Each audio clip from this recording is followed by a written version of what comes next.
Chapter 809. To be honest, a boss who didn't give people time to prepare would definitely be scolded by his subordinates in the world of the streaming room. Xueqi and the others weren't ordinary people. They were very serious about the work they were responsible for. How could they be said to be unprepared? Zhang Pengji asked everyone. The development of Wanzhou was better than expected. This couldn't be separated from everyone's busy work. Thus, she said, "You've all worked hard for the past 6 months. When the matters in Wanzhou are settled, I'll definitely let everyone relax for a few days." Except for a few ignorant newbies, the other old people had an expression that said, "You've all worked hard for the past 6 months. Rest days? Haha." Before saying this, spit out the 7 days of rest from last year's New Year. Not only were they complaining in their hearts, but the audience in the streaming room also helped to crusade against Zhang Pengji. She probably realized that what she said was a little fake, so she simply changed her method. Zhang Pengji's methods of rewarding people were nothing more than giving them bonuses, increasing their salaries, and giving them property deeds. When the newbies who didn't know what was going on saw it, they only felt that this lord was extremely generous and rich. In fact, let's not talk about it. It's all tears. Realizing that everyone wasn't in high spirits, Zhang Pengji decisively changed the topic and asked about the farming situation in Wanzhou. Farming had always been thrown to Li Yun. However, since Wei Ci, the all-rounder, joined, the matter of farming was thrown to him. Fortunately, this guy had the ability to multitask and work in 2 hands. Otherwise, he would have collapsed from exhaustion. Wei Ci was in charge of farming, so the job of presentation was naturally handed over to him. Wei Ci stepped out of the ranks. He kept his gaze slightly downwards, not daring to look directly at her face. Others felt that their lord's face was too out of character and felt uncomfortable looking at it too often. However, Wei Ci was afraid that the scene would bring back memories, so he became more and more immersed in the past. Her voice came from above his head. It wasn't hoarse, nor did it have any lingering tiredness. Instead, it was full of vigor and sonorous. In an instant, Wei Ci calmed his mind and returned to normal. His tone was calm as he truthfully reported the situation in the 3 counties and 9 districts of Wanzhou. He even made a rough estimate of the rice for the autumn harvest. Only old farmers who had farmed for many years could accumulate rich experience over the years and have a certain estimate of the harvest. It was evident how much effort Wei Ci had put into the matter of farming. Zhang Pengji said, "Zixiao, you've worked hard." The words "stabilize Wanzhou" seemed light and airy, but they were actually extremely heavy. That was because this was not something that could be settled by destroying the Xingyi army or the Red Lotus Group. Compared to the main factor, whether it was the Xingyi army or the Red Lotus Group, they could only be classified as secondary factors. The foundation of stabilizing Wanzhou was to reduce the number of refugees. In other words, it was to give the refugees a way out, to let them return to the countryside and have a stable living space.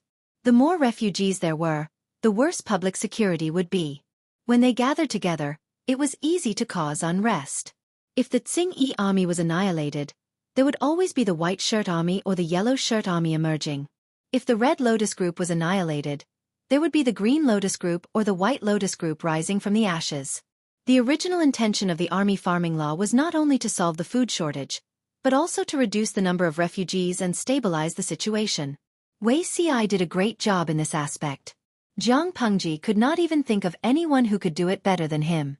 It was not only the method of stationing land, but also the post-war compensation that was given to him previously. Wei Ci was also conscientiously doing it. These things could not be accomplished overnight, and the amount of time and energy needed was unimaginable to outsiders.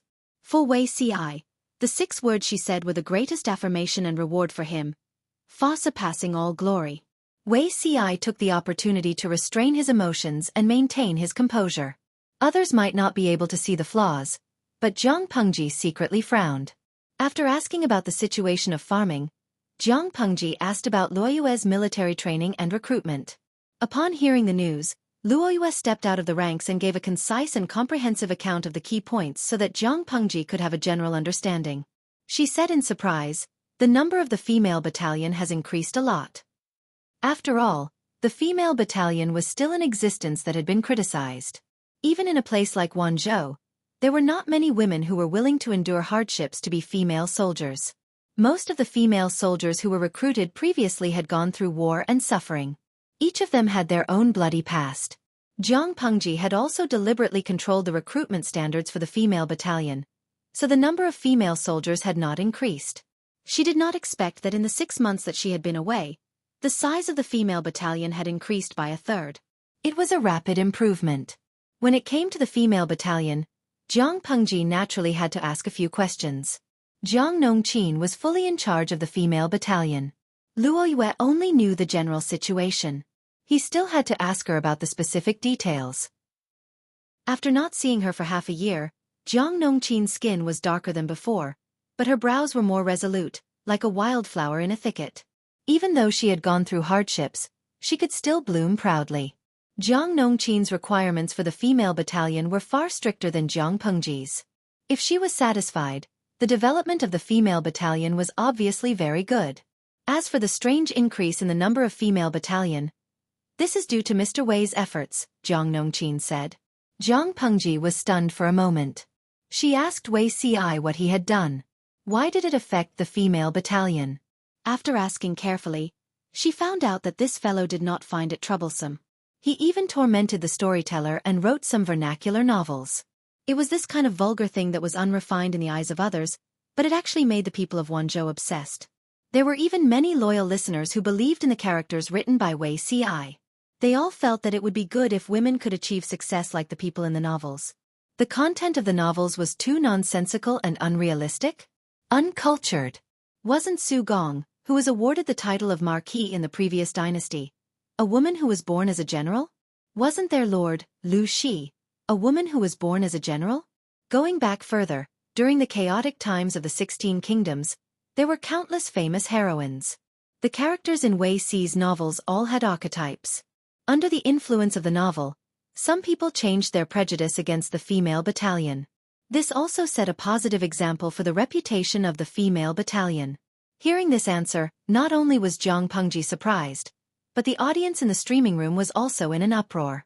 The pioneer of the vernacular novel, Wei Ci, you're going to heaven.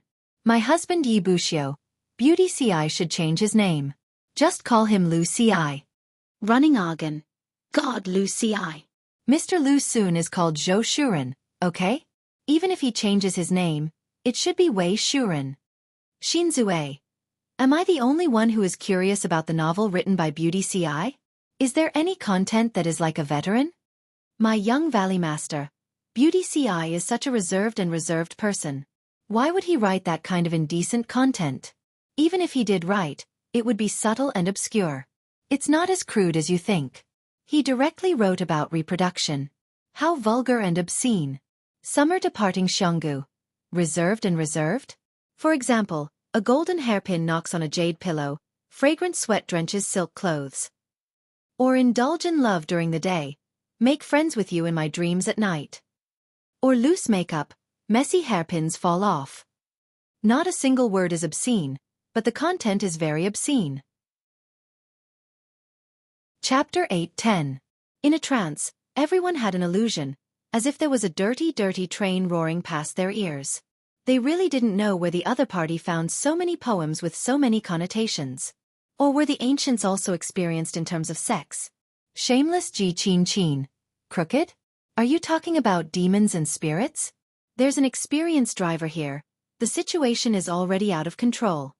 The audience in the streaming room cheered for Wei Ci. They were curious about how such an ancient gentleman, who stood tall like an orchid and smiled like the bright moon in one's arms, would look like when he wrote erotic stories. They were so curious that they couldn't wait to encourage Jiang Pengji to read it now. They would definitely catch up. As the saying goes, amateurs watch the show, while experts see the artistry. Jiang Pengji could see the deeper meaning behind Wei Ci's move. In her opinion, simple and clear vernacular was an important part of opening the people's wisdom. She didn't expect Wei Ci to bring it up in such a form. That's good. I'm afraid it's been hard on you these days. She smiled and gave affirmation. Fulfilling one's duty is the duty of an official. There's nothing hard about it. Wei Ci still maintained a humble attitude, but he secretly breathed a sigh of relief. In the eyes of others, such vernacular novels were no different from saliva. But wasn't it also one of the channels for spreading words? The people couldn't understand it, let alone remember those awkward sentences. The simpler and more straightforward it was, the more it could be accepted by the people at the bottom. Everything had to be done step by step, steadily and surely. This was even more so when it came to opening the people's wisdom. Instead of forcefully instilling great principles into the people, it was better to hide the principles in stories and guide them to explore them. Of course, not every story could be spread randomly. Xueqi strictly controlled this aspect and even planned to gather a group of novelists to be in charge of this content. In order to expand his influence, he specially asked for Prime Minister Cheng's help. Now that he had the support of his lord, he was confident that he could do this better. As for those who criticized him behind his back for associating with unfashionable people, Xueqi smiled mockingly. He couldn't be bothered. Jiang Pengji asked around and had a general understanding of the situation in Wanzhou, but she looked around and her gaze fell on Cheng Yuan, who was seated in front of her. She asked, "Gong Liao, is Mr. Cheng not here today?" Cheng Yuan was Cheng Cheng's second legitimate son.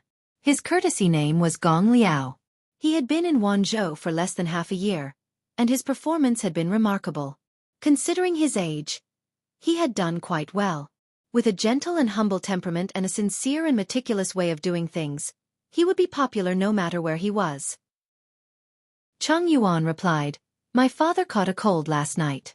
He was checked by the doctor this morning, but his condition is very serious. He is still bedridden." There was a worried look on his face. It was obvious that Cheng Cheng was really sick. Jiang Pengji hurriedly asked, "Mr. Cheng fell ill? What did the doctor say?" Cheng Yuan said, "The doctor said that my father was too worried and busy, and the cold caused the accumulated illness." Advantage. Too busy? Jiang Pengji's expression froze, and she felt a little guilty. In the eyes of an outsider who didn't know the truth, Cheng Cheng must have fallen sick from exhaustion because she exploited him too much. But Jiang Pengji really didn't cheat Cheng Cheng. "How did you fall sick from exhaustion?" She frowned. Cheng Yuan realized that he had said something wrong and hurriedly tried to remedy the situation. "My father is getting on in years. Recently, he has been troubled by the annotations. My mother has tried to persuade him several times, but he refuses to rest." Cheng Yuan's face was full of a helpless smile. He said, "My father has a stubborn temperament. It is extremely difficult for others to shake his decision. Cheng Cheng fell ill not because Jiang Pengji exploited him too much, but because he overestimated his physical strength. He was busy and refused to rest. Yesterday, he was also busy until late at night. He took a cold shower because he was greedy for the cold, and he didn't pay attention when he slept. Then he fell ill." Jiang Pengji asked in surprise, "Annotations? What annotations?" Cheng Yuan said, "My father said that the annotations were inspired by Zixiao.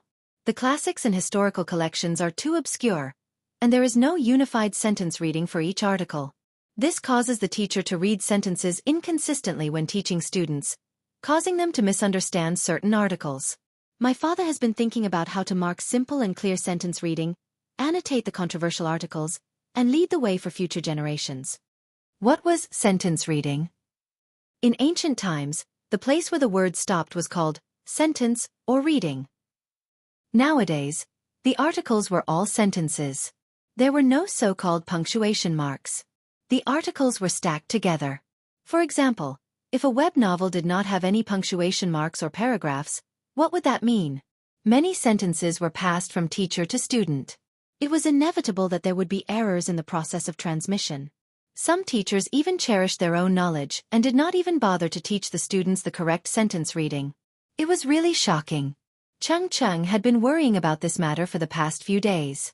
Xueqi's vernacular words gave him some inspiration. Hard-tongued classical Chinese would cause people to have different understandings of the same sentence, and thus lead to wrong interpretations. What about the most straightforward vernacular words? It could not be that there would be people who would chew on the words, take them out of context, and pass on the wrong understanding everywhere, right? If this annotation could be done well, the difficulty of students studying in the future would be greatly reduced, and many unnecessary misunderstandings would be avoided. However, there was no first place in literature, and no second place in martial arts. The same article could be interpreted differently by different people. Cheng Cheng alone was not qualified to annotate all the books in the world. Even if he worked hard to do it, would others admit it? This was a difficult problem, and it worried Cheng. Another difficult problem was sentence reading. He planned to use symbols with a certain meaning to break sentences, but sentence reading could not be decided by one person's opinion. The same sentence with different sentences had completely different meanings. Cheng still had a lot of things to worry about. Under so much pressure, would Cheng fall ill? Whether it was sentence reading or annotation, any one of them could cause the scholars in the world to criticize him. To put it bluntly, who was Cheng? What right did he have to call himself the world's teacher? Yes, if these two things were really done, Cheng would definitely leave his name in history. To put it bluntly, all the students who benefited from him would regard him as a half-teacher. Jiang Pengji saw the internal trouble at a glance. She said, "This matter is indeed tricky. I'm afraid it will be difficult for you to do it alone. Why don't you wait for the situation in the north of Dongqing to stabilize before you publish the literature examination and invite the scholars in the world to participate in the grand event?" Cheng Yuan sighed. He and Jiang Pengji had the same opinion, but his father was too stubborn and would not turn back until he hit a brick wall. Only when the Lord's power was stronger would Cheng's words carry more weight, and he would encounter less resistance. He planned to persuade Cheng after his condition improved. This kind of thing was very likely to cause the world scholars to criticize him. It was better to be cautious. By the time Jiang Pengji finished her work, the orange sun had gradually sunk into the horizon. Chapter 8:11. It was a celebration feast, but it was more like a welcoming feast. Today's main character wasn't Jiang Pengji, but the three newbies who had just joined the group. After Feng Jin and the others secretly observed them, they were quite satisfied with the other two, except for Fu Wang. Xueqi was originally a centurion under Yang Tao's command, but because of his inconvenient legs and ugly appearance, he had never been put in an important position. Because of these experiences, Xueqi had a quiet personality and didn't easily talk to people. He looked like a pragmatic person who didn't cause trouble. The forces in Wanzhou today needed people like him who lived a lot and talked little. At least they wouldn't cause trouble and easily get involved with people. Xiao Guang had originally worked under Su Pei's command, but because his presence was weak and his background wasn't good, he hadn't been put in an important position for many years. Compared to Xueqi, Xiao Guang was quite talkative and tactful. No matter what others said, he could respond. Plus, he was recommended by Feng Zhen, so everyone had a good impression of Xiao Guang. Even if they didn't trust Xiao Guang, they had to trust Feng Zhen, right? The only one who didn't fit in was Fu Wang. He looked like a lone wolf that had left the group, and there was an indescribable arrogance in his eyes. It wasn't that they didn't want to interact with Fu Wang, it was because he was too cold and full of killing intent. The only thing missing was the words, "Strangers do not approach," written on his face. Among everyone present, the only one who had some friendship with Fu Wang and was naturally kind to him was Meng Han. "General Fu, it's so boring to drink alone. Let me toast you. Thank you for your advice back then." Meng Han sighed in his heart and turned to toast Fu Wang, who was sitting next to him. Fu Wang was 5 or 6 years younger than Meng Han, but his qualifications and achievements were far higher than Meng Han's. It was only right for the latter to be modest. "You and I are of the same generation, so there's no need to be modest." Fu Wang glanced sideways and saw the kind smile on Meng Han's face. The unhappiness in his heart mostly dissipated. He picked up the wine cup on his table, and the two of them downed the wine in one gulp. Meng Han wanted to sound out Fu Wang. It wasn't that he was gossipy, but he wanted to use this opportunity to help Fu Wang integrate into Wanzhou as soon as possible. He smiled and said, "Since General Fu has said so, I won't be modest. If we can be friends of the same generation, of course, I'd be more than happy." Fu Wang did not utter a word and poured himself a cup of wine. Meng Han asked, "You didn't look worried just now. Did you encounter something difficult?" Fu Wang said with slight disappointment, "Since it's a celebratory banquet, there's no singing and dancing to liven things up, and there's no music to warm things up. It's really boring." Hearing this, Meng Han smiled awkwardly but politely. Singing and dancing? His lord was too stingy. She didn't pay for dancers and singers at all. She wanted to see the content of the performances at the banquet? All right, I'll go prepare it myself. Thinking of his lord's conduct, Meng Han felt powerless. He couldn't help but lower his voice and complain, "I'm afraid it's impossible for General Fu to watch singing and dancing." Fu Wang raised his eyebrows, his gaze becoming more serious and inquisitive. "What do you mean? My lord always says that she doesn't feed idlers, so why would she be willing to spend so much money on singers and dancers? If General wishes to see a song and dance, I'm afraid that you can only watch a group of men playing with their throats, or Han Mei brandishing his spear, or Jian Yan brandishing his axe. Zixiao's painting skills are not bad, and Huaiyu's zither skills are outstanding." Fu Wang. If Fu Wang's inner voice could be translated into subtitles, it would probably be, he felt that he had entered an abnormal group of crazy demons. She could even skip singing and dancing, and she even asked her subordinates to prepare their own entertainment programs. Such a lord would be doomed sooner or later. That. Fu Wang suddenly remembered that Meng Hun had been with Jiang Pengji for a long time, dating back to when Jiang Pengji was still an ordinary scholar. His attitude changed because of this, and he became closer to Meng Hun. "There's something I want to ask you in private." Fu Wang approached Meng Hun and lowered his voice. The surroundings were filled with the noise of drinking, and laughter. His and Meng Hun's movements were inconspicuous. Meng Hun suddenly became more spirited. He said, "General, you don't have to be so polite. As long as it's something I know, I won't hide it from you."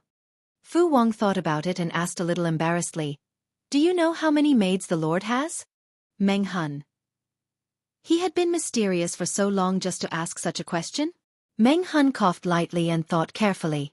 He was afraid that Fu Wang had taken a fancy to the maids around his lord. If that was the case, it would be difficult. Thus, he said with some uncertainty, "I remember there are only 3, right?" "Which 3? Fu Wang perked up and his eyes lit up. Meng Hun's heart sank. He hesitated and said, "One is Lady Nong Qin. Look, she's the one at the banquet. One is Xiaoyu's wife, Xuanmei. However, Xiaoyu's wife is still in Hejian County and hasn't come. The other is Lady Takshu. She's the steward of the Lord's inner court." Did Fu Wang take a fancy to one of them? "There's no Lady Hui?" Fu Wang almost couldn't wrap his head around it. Wasn't Hui Jun the Lord's maid? Meng Hun was surprised. "Lady Hui? I'm not sure about Lady Hui's situation. She only appeared by the Lord's side after the imperial city of Qinzhou. It's hard to say whether she's the Lord's maid or not. But looking at the Lord's attitude, I'm afraid he values Lady Hui a lot." Huijuan's existence had always been mysterious. Meng Hun had known of her existence a long time ago, but he had only really met her after the rescue of the emperor. He used this to send a hint to Fu Wang. As long as the Lord valued someone, the subordinates should not have the slightest bit of covetousness. Even if their lord was female, this rule would still apply. Fu Wang asked, "Do you know where Lady Hui is now?" Meng Hun felt the hairs on his back stand up. He laughed dryly and probed, "General, have you taken a fancy to Lady Hui?" Fu Wang said calmly, "Of course not. I'm just curious." Meng Hun secretly heaved a sigh of relief. He didn't want Fu Wang to fall because of a woman.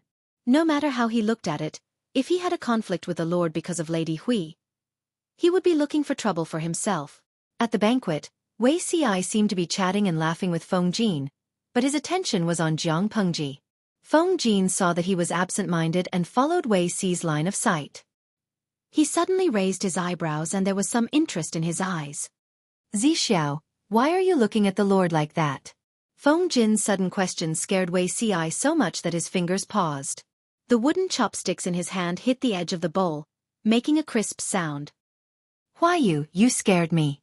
Wei Ci put down the wooden chopsticks with a normal expression and said, "I'm just curious." "Curious about what?" Feng Jin was puzzled. "The Lord has been staring at General Fu since just now. Her gaze is a little unfriendly. I don't know what General Fu and Captain Meng said to make the Lord so unhappy." Wei Ci said gently, "These two are also slow. They didn't even notice that the Lord has already noticed them." Feng Jin's gaze fell on Jiang Pengji and then followed her line of sight to Fu Wang and Meng Hun. The main hall of the banquet was not small. No matter how much Feng Jin concentrated, he couldn't hear the conversation between Meng Hun and the others. How do you know that the Lord heard what they said? Maybe she felt that the two of them were putting their arms around each other's shoulders, so she used her gaze to warn them? Wei Ci smiled and said, The Lord has excellent hearing. They thought that they were speaking softly, but the Lord definitely heard them. Chapter 8:12. Feng Jin was strangely silent for a moment and asked, "How good is it?" Wei Ci said with a smile, "Let General Fu and Captain Meng whisper at the door. My lord can hear them clearly." Feng Jin was speechless. At that moment, Feng Jin looked at Meng Hun and Wei Ci with some sympathy. They thought they were whispering and no one else heard them, but they didn't know that their lord heard them all. Should we remind them? If we let them talk like that, it's hard to guarantee that they won't say something wrong after drinking. If something happened at the celebration banquet, they might be used by someone with ulterior motives. Wei Ci also lowered his voice. Of course, leave this matter to me. Feng Jin inadvertently looked up and happened to meet Jiang Pengji's gaze. He was so scared that he almost threw the wine cup in his hand. According to Wei Ci, the Lord had excellent hearing. She could hear Meng Hun and Wei Ci's whispering, so naturally, she could also hear his conversation with Wei Ci. He was about to remind Wei Ci not to be impulsive, but before he could speak, he received a warning look from Jiang Pengji. Feng Jin silently swallowed the words that were on the tip of his tongue. "It's better for you to die than for me." In such a short time, Feng Jin sold Wei Ci out without hesitation. Wei Ci didn't understand. He stepped forward and said, "My lord, I sent people to build the Green Jade House last year. Now there are more than 10 acres of farmland. 2 days ago, the tenant farmers in charge of farming sent the ripe fruits to the district headquarters. It's being frozen in the well now. Why don't we take it and have a taste?" Jiang Pengji thought for a while before she remembered what Wei Ci was referring to. The Green Jade House was commonly known as watermelon. Last year, she planted a small half-acre of watermelon in the district headquarters garden. The yield was not much, only enough for her and her subordinates to have a taste. Later, she felt that watermelon could be grown by the people and made money, so she planned to let some experienced tenant farmers take care of it. Unexpectedly, it was successfully planted this year. Calculating the time, it was indeed the season for watermelons to ripen. After Jiang Pengji agreed, Wei Ci asked the kitchen chef to fetch the watermelon from the well. He opened the watermelon with a knife, and the bright red flesh gave off a cold air. Watermelons were either cut into slices or split in half and eaten with a spoon. But these two ways of eating were too vulgar.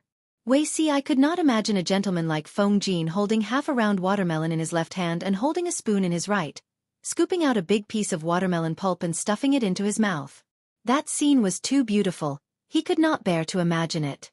Thus, he instructed the chef to cut off the skin of the melon and cut the pulp into small pieces, placing them on a small plate. It was convenient to eat and also very pleasing to the eye. More than 10 mu of watermelons have been planted. What's the yield of each mu? Watermelons could only be found in small countries in the western region. If Xueqi had not brought a few live seedlings to Jiang Pengji would not have been able to eat them.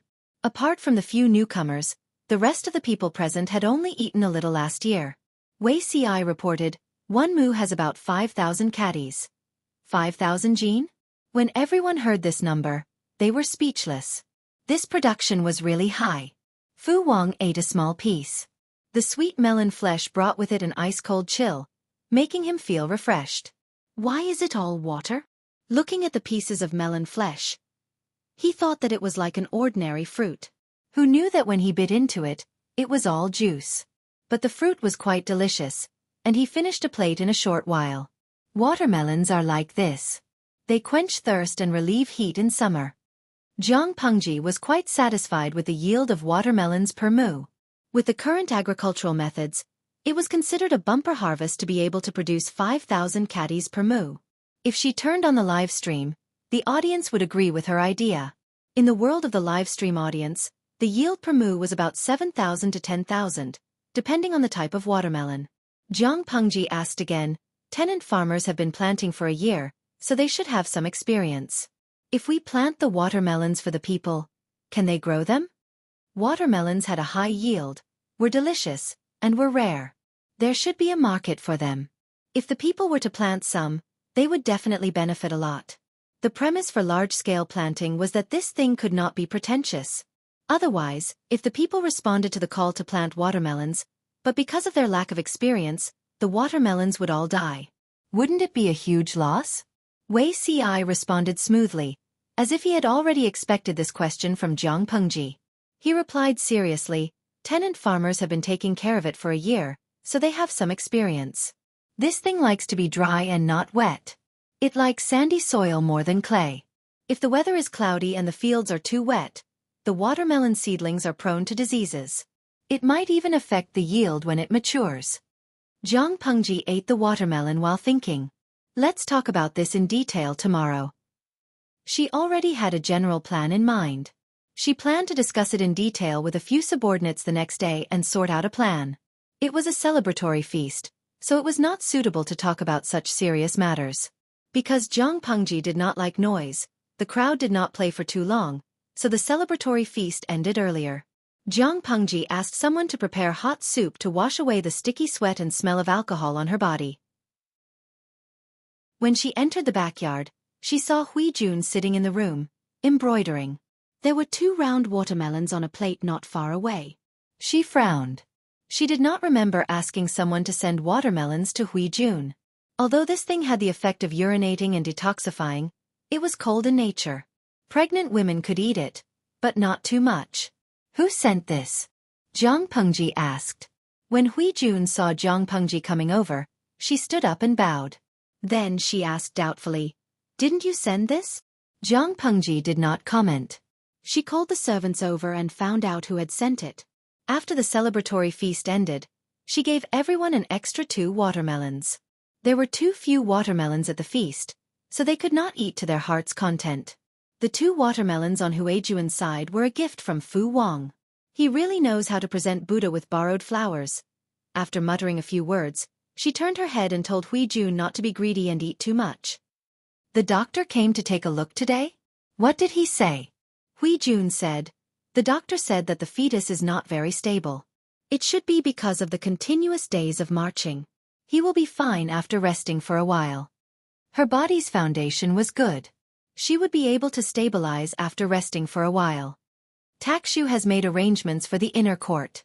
You just need to take care of the fetus, Jiang Pengji said. Embroidery hurts the eyes. Don't do this at night in the future. Hui Jun smiled faintly. You are more meticulous than me as a mother. Jiang Pengji said, after all, you are the child's future godmother.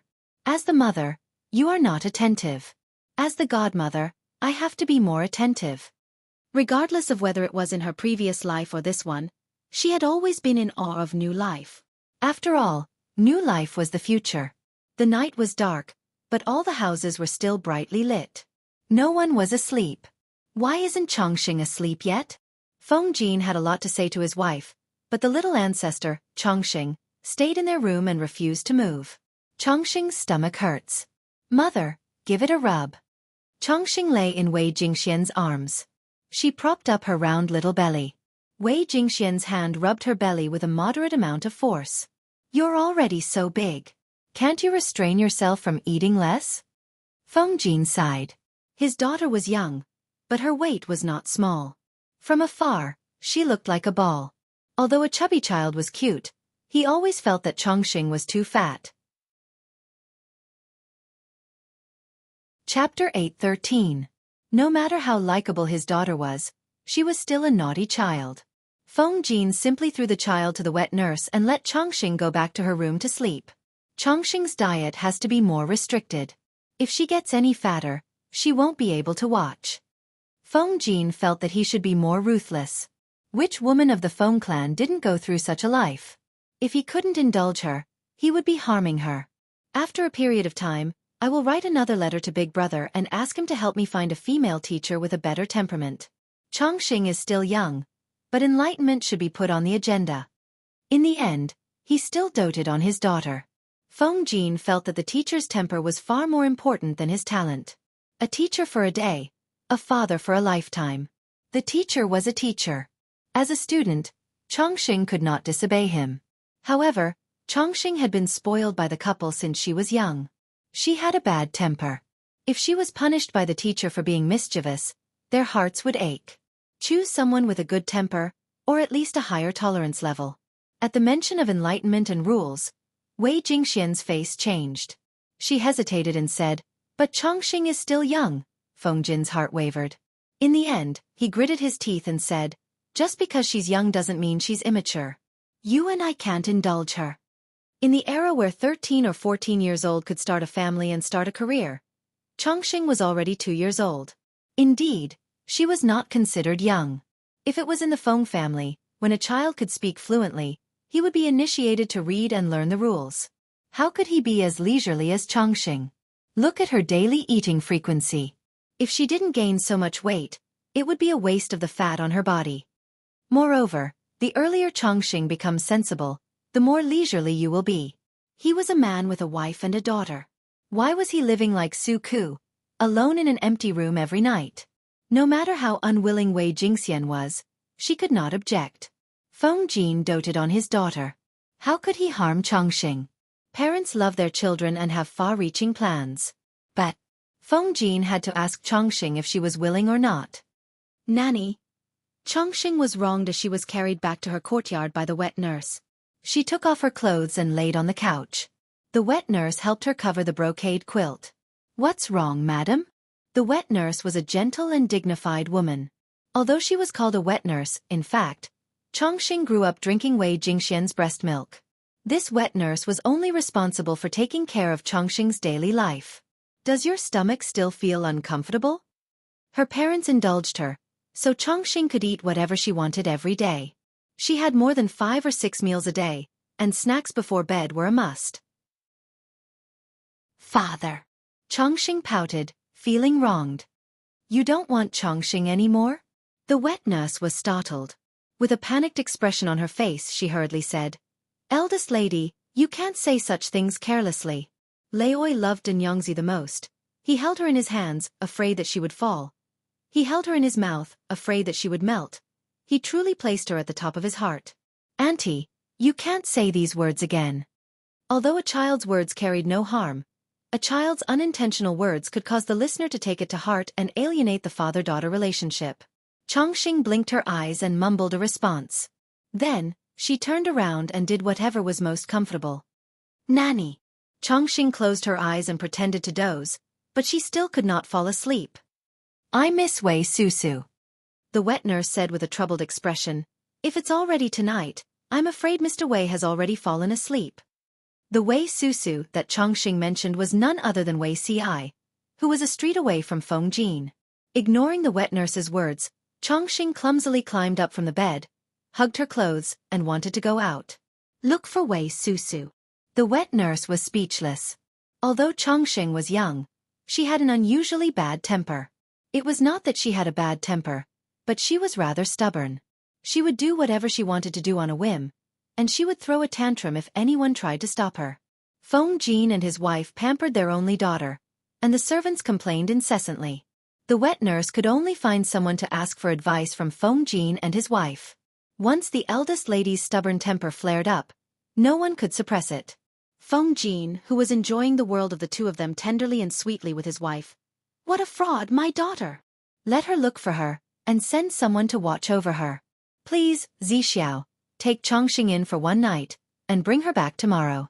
Feng Jin could not get angry even if he wanted to, but he could not let his daughter run out of the residence alone, so he could only send someone to escort her.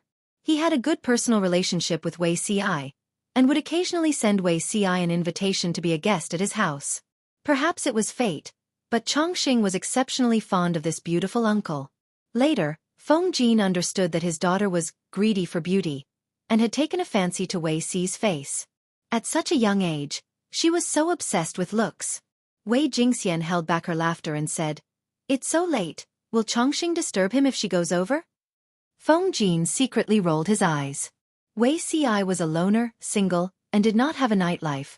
What was there to disturb about? To be able to send the little ancestor out, he felt that his ears were at peace. Thus, Wei Ci was rewarded with a bun that knocked on the door in the middle of the night. Chongqing. Wei Ci had not gone to sleep yet, and was still working late at night. He vaguely heard a knock on the door, and the doorkeeper told him that there was a visitor. He did not expect that the other party was actually Chongqing. According to the wet nurse who served Chongqing, this girl ran out on her own. "Girl, Did you quarrel with your father again? Wei Xi smiled as he picked up the heavy Chongqing, and said to the women who served Chongqing, "Go back and tell Huayu that Chongqing will stay here tonight. Ask him to send someone over to pick her up tomorrow." There were no other women in Wei Xi's residence, except for the kitchen maids and the servants who washed the clothes. Occasionally, Chongqing came to stay at his place, and he would chase away all the female servants who served Chongqing. It would be bad for his reputation if these women stayed in his residence. Chongqing pursed her lips and wrapped her arms around Wei Xi's neck. She said with a serious face, "Father wants a younger brother, not Chongqing." Wei Xi held back his laughter. It turned out that she felt abandoned and felt insecure. He comforted her. "How can that be? 10 younger brothers can't compare to Chongqing's cuteness." Chongqing was still a little angry. Although she was young, she was quite sensitive to the emotions of others. For example, she instinctively knew that Jiang Pengji belonged to the kind of thighs that she had to cling on to tightly. If her father was fierce to her, it would be right to cling on to Jiang Pengji's thighs. Another example was that she had a natural closeness to Wei Xi, because she felt that Wei Xi liked her very much. Because of this, Wei Xi was a completely harmless existence to her. But father still wants a younger brother. The immortal person heaved a deep sigh, and obediently sat next to Wei Xi. His pair of black grape-like eyes rolled around randomly, looking at this and that. Although she was sitting, her heart had long since flown to an unknown place, and her little butt was wriggling restlessly. Wei Xi put down his brush. With Chongqing, the little ancestor, around, he knew that he could not stay up late to work tonight. Chongqing is the best. Chongqing felt greatly comforted. She rubbed against him coquettishly. Wei Susu is the best. Although Wei Xi was not married and had a family, his posture when taking care of a child was very standard. It did not take long for him to coax Chongqing until she became tired. He moved his somewhat sore arms and secretly laughed at Feng Jin's indulgence of the child. He actually raised the child to be so heavy. Chapter 8:14. Wei Xi frowned slightly unhappily. "It's so late. Who could it be?" It was quite rude to visit in the middle of the night. Chongqing was a child and could not be taken seriously, but it might not be the case for an adult. The gatekeeper lowered his head. This person was honest and dutiful. He did not dare to say a word easily. Moreover, he really could not describe it. The person did not announce his origin at all. He only said that he was a friend of his master. "Forget it. I'll go and take a look." Wei Xi sighed and carried Chongqing to the reception hall. When the familiar back came into view, he was so shocked that he almost threw Chongqing out. Of course, even if he wanted to, he could not. Chongqing was too heavy. The owner of the beautiful figure put down her wide cloak hood, revealing a calm and cold face. She raised her eyebrows and looked at the child in Wei Xi's arms. "Greetings, my lord. You have a child?" Jiang Pengji's gaze fell on Chongqing's face. The child's cheeks were chubby and there were 2 blushes on her cheeks. She looked especially cute. Wei Xi smiled bitterly. "Why do you make fun of me, my lord? This is Chongqing from Huayu's family. You haven't seen her for half a year. I'm afraid you've forgotten. Children grew up with the wind. Not to mention half a year, they might not recognize each other in half a month. She's gained some weight. I almost didn't recognize her. It's too heavy for you to carry. Leave her with me." Jiang Pengji glanced at Wei Xi's body. She always felt that Chongqing could crush him to death. Wei Xi lowered his head in silence, but he still handed Chongqing to her. "Why is Huayu's child here?" Jiang Pengji asked out of boredom. Huayu probably wanted to have another child, but Chongqing, who was sharp by nature, discovered his intentions. Chongqing probably felt that Huayu was going to abandon her. She felt uncomfortable and came to Ci for comfort. Children are forgetful. When they wake up tomorrow, they'll forget all their troubles. Children may be young, but they might understand everything. They just can't express it. Wei Ci felt that even if they were children, adults should not casually ignore their existence and feelings. Jiang Pengji responded with an "oh," and declined to comment further. There were a few lamps burning in the hall. The orange candlelight was faintly discernible in the dark, just like his perturbed mood. "My lord, what brings you here so late at night?" Wei Xi saw that Jiang Pengji did not speak for a long time. She only looked silently at Chongqing, who was slowly sleeping soundly. He only felt a lump in his throat. He was almost pulled into his memories. He could only take the initiative to find a topic to break the current atmosphere. Jiang Pengji patted Chongqing lightly and took the initiative to lower her voice. It was inconvenient to ask you at the banquet earlier. How is the matter in the northern borderline going? Wei Si's nerves tightened. He threw the fragmented images in his mind into the depths of his memory, and reported with a straight face. My lord, everything is going according to plan. Are there any unusual movements in the northern borderline? Did the higher-ups ask about the herdsmen raising rabbits and goats in private? Wei Si shook his head. There is no such news yet. Because of the horse plague last year, the imperial court's regime was in turmoil. The king of the northern borderline was still in power, but the other tribes in the northern borderline were already complaining. In order to eliminate these voices, the king of the northern borderline took action continuously. They're busy fighting for power and don't even have time to care about a few big horse farms. So why would they care about the lives of ordinary herdsmen? The chances of them finding out are not high. Whether it was in this life or the previous life, the horse plague was an unavoidable catastrophe for the northern borderline. If it wasn't for the horse plague that greatly damaged the vitality of the northern borderline and they didn't have the strength to go south for a few years, Dongqing would probably be in danger. The horse plague in the previous life caused the northern borderline to lose the best opportunity to go south. When they recovered their vitality, the central plains was already occupied by a ferocious wolf. At that time, the northern borderline still wanted to take advantage of the chaos in the central plains and reap the benefits. They never expected that Jiang Pengji, who had been fighting to the death with the various feudal vassals, would suddenly stop. She didn't hesitate to cede her interests, adopt the diplomatic policy of forming an alliance, and turn around to attack the northern borderline. When the northern borderline was killed by her, they would turn around and shed all pretense of cordiality with their allies. In the previous life, the northern borderline was cannon fodder. In this life, they would probably end up even worse. The Lord was so diligent in managing the forces in the northern borderline. Wasn't it to sharpen her knife to attack the northern borderline? Wei Si said, when the northern borderline's royal court finds out, it may already be 2 or 3 years later. By that time, there were only 2 paths in front of the northern borderline. The first was to fight with their backs to the wall. Regardless of the consequences, they would continue to develop the pastures, raise war horses, and increase their combat power. As long as they conquered the central plains, they would have vast and fertile land and inexhaustible resources. They would no longer have to be crowded in the northern borderline, which lacked food. The second was to allocate manpower to deal with the rabbits and sheep that showed signs of flooding, leaving time for the pastures to recover. If it was the former, it would be a huge gamble for the northern borderline. If they won, they would have everything. If they lost, they would lose all their capital. Not even their underwear would be left. If it was the latter, the northern borderline's recovery would be delayed for a few more years.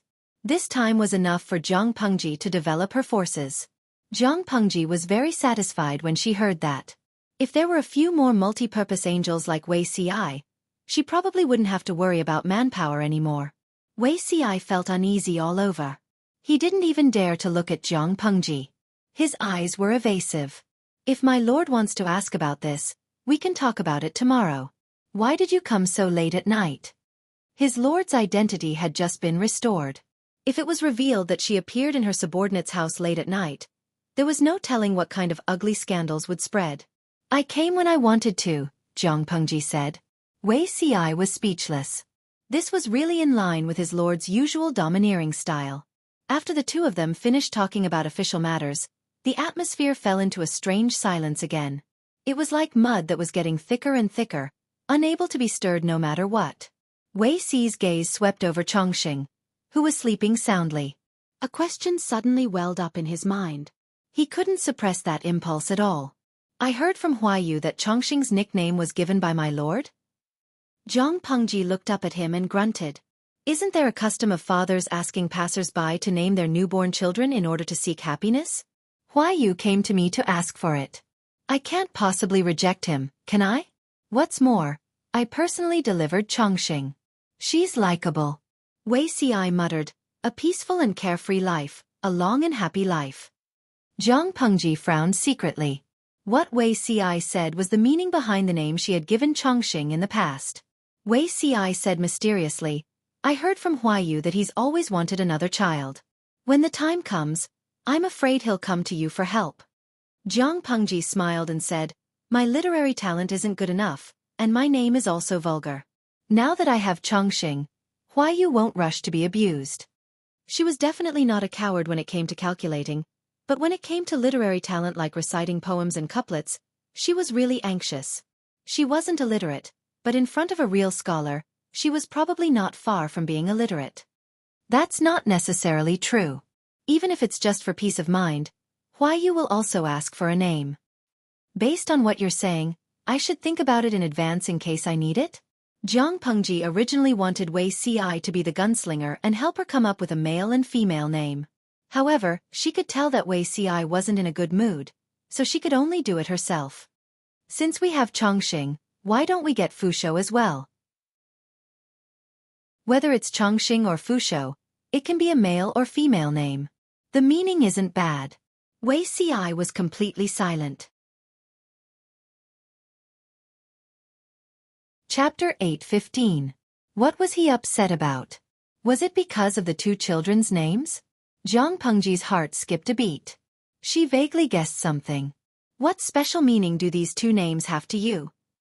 Wei Ci secretly took a deep breath to relieve the pulling pain in his chest. His pale face regained some color. There's no special meaning.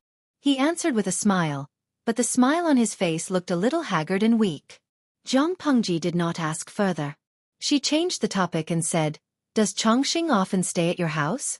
Who and where is she? Wei Ci stood up and led the way. He was the only master in the manor. The other servants had their own residences, so most of the rooms in the manor were empty. Because Chongqing often came over to disturb him, Wei Ci simply prepared a room for her. The interior decoration was very elegant. Jiang Pengji said with a smile, this girl sleeps soundly, but her sleeping posture is really terrible. The children of rich and powerful families had to be disciplined in their every word and action. Even their sleeping posture had to be corrected. If Chongqing's sleeping posture was in another family, she would be singled out and criticized. Even the servants who served her would be punished. Although the weather is getting warmer, it's not good to keep kicking the blanket. Wei Ci saw that Chongqing's cheeks were red from sleep. She shook her feet and kicked the blanket to the bottom of the bed. He could not help but laugh. He raised his hand and covered her with the thin blanket. Jiang Pengji looked at Wei Ci for a long time without saying a word. Her stare made him uncomfortable. He wanted to hide but could not. In the end, he could only ask Jiang Pengji with a bitter smile, why are you looking at me like that, my lord? Is there something on my face? Jiang Pengji then shifted her gaze away. Wei Ci heaved a long sigh of relief. But what she asked next scared him so much that his limbs became stiff. He broke out in a cold sweat and almost forgot to breathe. Zixiao, you're almost 24 this year, right? Why is there still no movement at home? In the era of the live stream audience, 24 years old was the age when one had just graduated from university and was in high spirits. There was no hurry to get married. In Jiang Pengji's era, 24 years old was considered a minor in the eyes of the law. It was not the legal age for marriage. In this era, a normal 24-year-old man who was slightly dissolute could have children who could form a baseball team. Look at Wei Ci. Not only was he not married, he did not even have a concubine or a concubine. His usual nightlife was spent with official duties. When he was free, he would either visit his relatives and friends or kill time with books. He had never set foot in the world of mortals. He was clearly an ordinary person in the secular world, but he lived like an ascetic monk. How can a real man start a family without making any contributions? Wei Ci threw out an all-purpose excuse. Moreover, marriage requires the consent of the parents and the words of the matchmaker. Now that my father's clan is in Zhongzhou, I'm afraid they won't be able to attend to Ci.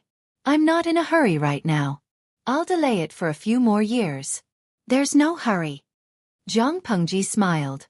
Haven't made any contributions? How could that be? Zixiao is too humble about this. In terms of contributions, there are very few people who can compare to you. Jiang Pengji's words were not flattery. They came from the bottom of her heart. Wei Ci kept a low profile and his presence was weak, But how could his contributions be considered small? Not to mention anything else. Just the fact that he had stationed his troops in the fields was enough to earn him a place in the history books. Throughout the ages, how many people had fought their whole lives for the sake of leaving their names in history? In the end, who had succeeded? Wei Ci said that he had not made any contributions. In Jiang Pengji's opinion, he was being overly humble. As for the words of the matchmaker and the orders of the parents, special methods are used during special times. Your relatives and clan are all in Zhongzhou, which is thousands of miles away. In this lifetime, you don't know if you will have the chance to meet them again. If you never see them, do you really intend to be alone for the rest of your life? At that moment, Wei Ci raised his head. His expression was frighteningly calm. His eyes carried a depth that was difficult for others to pry into. Jiang Pengji suggested with a smile, "Why don't we do it this way? I'll be the matchmaker for you." After she finished speaking, she noticed that Wei Ci's gaze and expression had become unusually complicated. It was as if there was a battle going on in his heart. It was difficult to determine the victor. Wei Ci's thoughts were dragged into a swamp by his memories. Fragments of the past flashed before his eyes. Take the child back. You know what to do. Your subject knows that Teng Qiemi suffered a hemorrhage during childbirth yesterday. She risked her life to give birth to a child. Your Majesty, do you want to give the child a nickname? Call him Fushou. From now on, he will follow your surname. You have full authority to decide everything. You don't have to ask me. The world had just stabilized. All the officials were worried about the heir. The emperor wanted to appoint the eldest daughter as the heir, but he was obstructed by the imperial censor. At that moment, the emperor was pregnant for the second time. Everyone focused their attention on this child. They were eager to give birth to a crown prince. Unfortunately, the situation was turbulent and natural disasters were endless. The Red Lotus rebels were perverse. They even spread their teachings to the inner residences of the court officials. After careful planning, they prepared for an assassination. In the chaos, the emperor gave birth with great difficulty. It was a male child that everyone had hoped for. He should have been conferred the title of crown prince as soon as he was born. Unfortunately, the child was unlucky. He died the moment he was born. They could only confer him the title of crown prince. After this disaster, it was difficult for the emperor to conceive again. The country could not be without heirs. The matter of appointing the crown princess was brought up to the surface again. This time, the officials were as quiet as chickens. They did not dare to have any objections. Wei Zixiao, you should understand. If Fushou is alive, only death awaits me in Chongqing. I understand. I will take good care of Fushou. Before the 5 countries were unified, the struggle for power was not obvious. But once the countries were unified, all kinds of conflicts broke out. From the emperor's rise to power to his ascension to the throne, the aristocratic families had always been suppressed. After the country was unified, the aristocratic families could only form an alliance in private. They wanted to contend with the emperor and seize power. Wei Ci was clear that there could not be a crown prince at this time. Therefore Fushou, who had just been born, was forced to die young. He changed his appearance and became the son of the Tang concubine in Wei Ci's manner. The key was that the Tang concubine was a made-up character.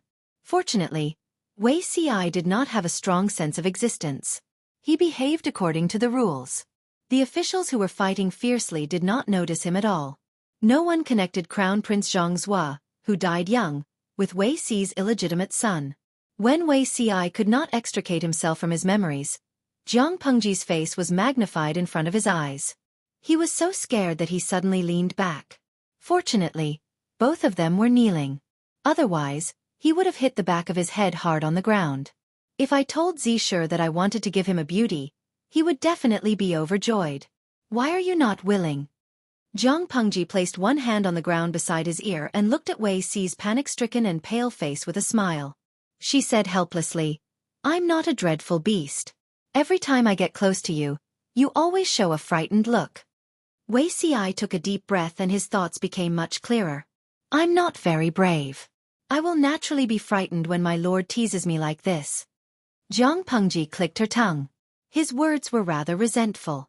Wei Ci said, Can you get up, my lord? This is not appropriate. It will damage your reputation. Your mansion is empty, and there is no one guarding outside. Who would know? Wei Xi could not push her away. His face suddenly turned red and pale. Even the red veins at the corners of his eyes were filled with embarrassment. Zhang Pengji could not force him too much. She could only get up.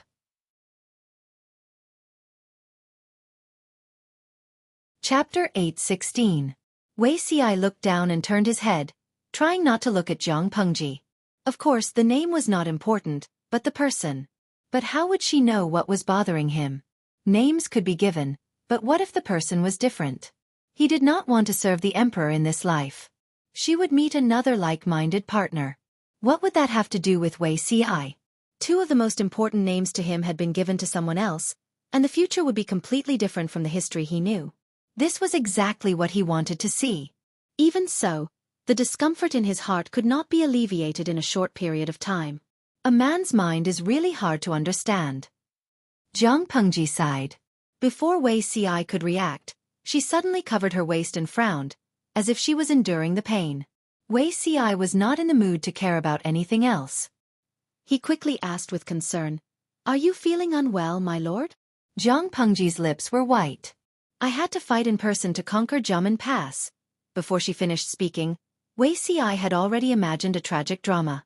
Countless bloody scenes seemed to flash before his eyes. It has been more than a month since the battle at Jiamen Pass. Why hasn't my lord recovered? Wei Xi did not dare to touch her, for fear of accidentally touching her wounds.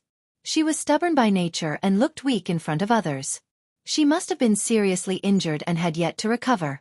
As expected, Zhang Pengji gradually relaxed her brows and said carelessly, "Maybe the wounds are too deep to kill." Wei Xi felt a fire burning in his chest again. Whether it was in his previous life or this one, this person did not take care of her body. What did she mean by not killing? She was still young and healthy. She could roam around without any problems, so there was nothing wrong with her. But when she grew older, wouldn't the old wounds torture her to death? "Ci, call the doctor over." Wei Xi's voice was low, and his words were irresistible. Zhang Pengji did not allow him to do that. She raised her hand and grabbed his hand, preventing him from getting up. "No need, it's just a small injury." She smiled faintly and pulled Wei Xi to her side. She spoke before he could object. "Why don't you look at the sky outside? What day is it now?" If they called for the doctor, the news of Governor Liu staying overnight at his subordinate's house would spread before daybreak. In the past, this would have been a wonderful story. Now that I've recovered my true gender, it's no longer a story but a scandal. Zhang Pengji's words were like a basin of cold water falling from the sky, freezing Wei Xi awake from the inside out. His feverish brain also cooled down. The situation she described was indeed what Wei Xi was afraid of, but it was even more unbearable for him to watch Zhang Pengji endure the pain and not seek treatment. Perhaps the wound accidentally split open. It shouldn't be a problem. When Zhang Pengji said this, she did not let go of Wei Xi's hand. Wei Xi's attention was attracted again, so he did not notice. "Don't talk. Just let me calm down." Wei Xi had no choice but to compromise. He suggested, "My lord, why don't I send you back to the district headquarters in secret?" Zhang Pengji said shamelessly, "There's no need. Returning to the district headquarters would alarm the guards and the gatekeeper. Wouldn't that be revealing the truth? Zixiao, why don't you kindly help me clean up a room? If it's too late, I can make do with Chongqing for the night." What else could Wei Xi say? "You're the lord. You're the boss. You have the final say in everything." Just as he was about to get up, he was embarrassed to find that his right hand had been held by her. Their skin that was in contact with each other was sweating, but she did not let go. "I'm sleepy. Zixiao, don't disturb me." Zhang Pengji wanted to lie down and sleep without any explanation. Wei Xi could only swallow the words in his stomach. He maintained his kneeling position stiffly and looked at the person who was carelessly using his legs as a pillow.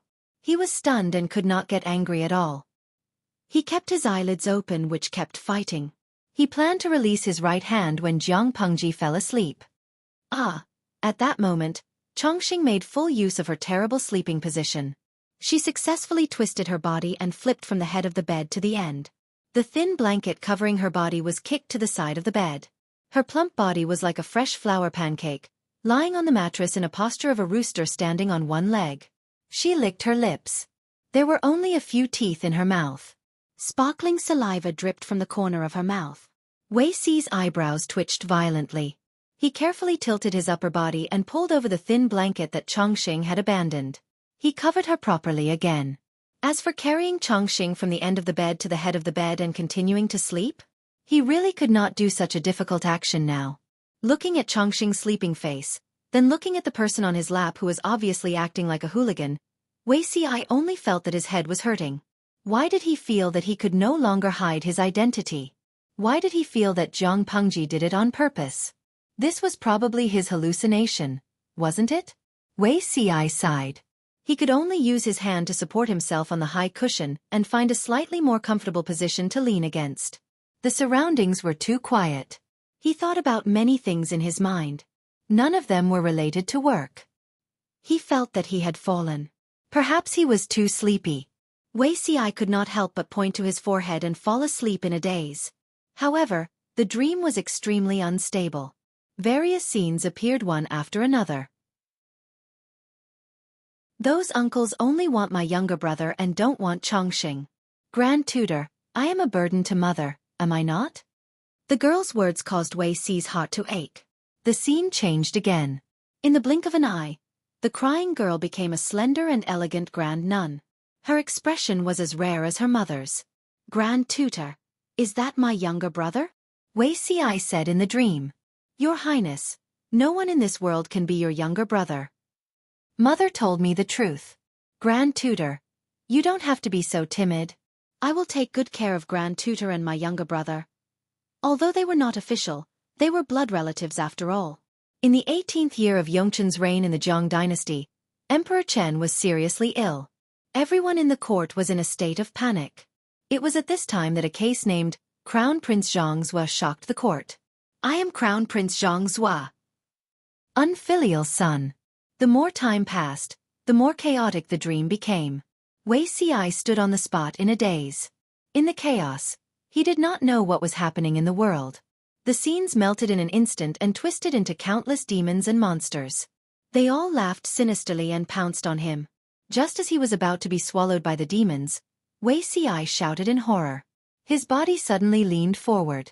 Zhang Pengji was pretending to be asleep at first. Later on, she really fell asleep. When the sky was just beginning to brighten, she was awakened by the subtle movements of Xueqi's nightmare.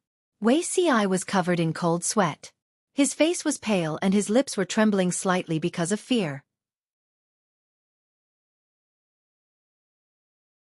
Chapter 8:17. According to the plot described by the audience in the streaming room, it was time for a romantic and melodramatic kiss.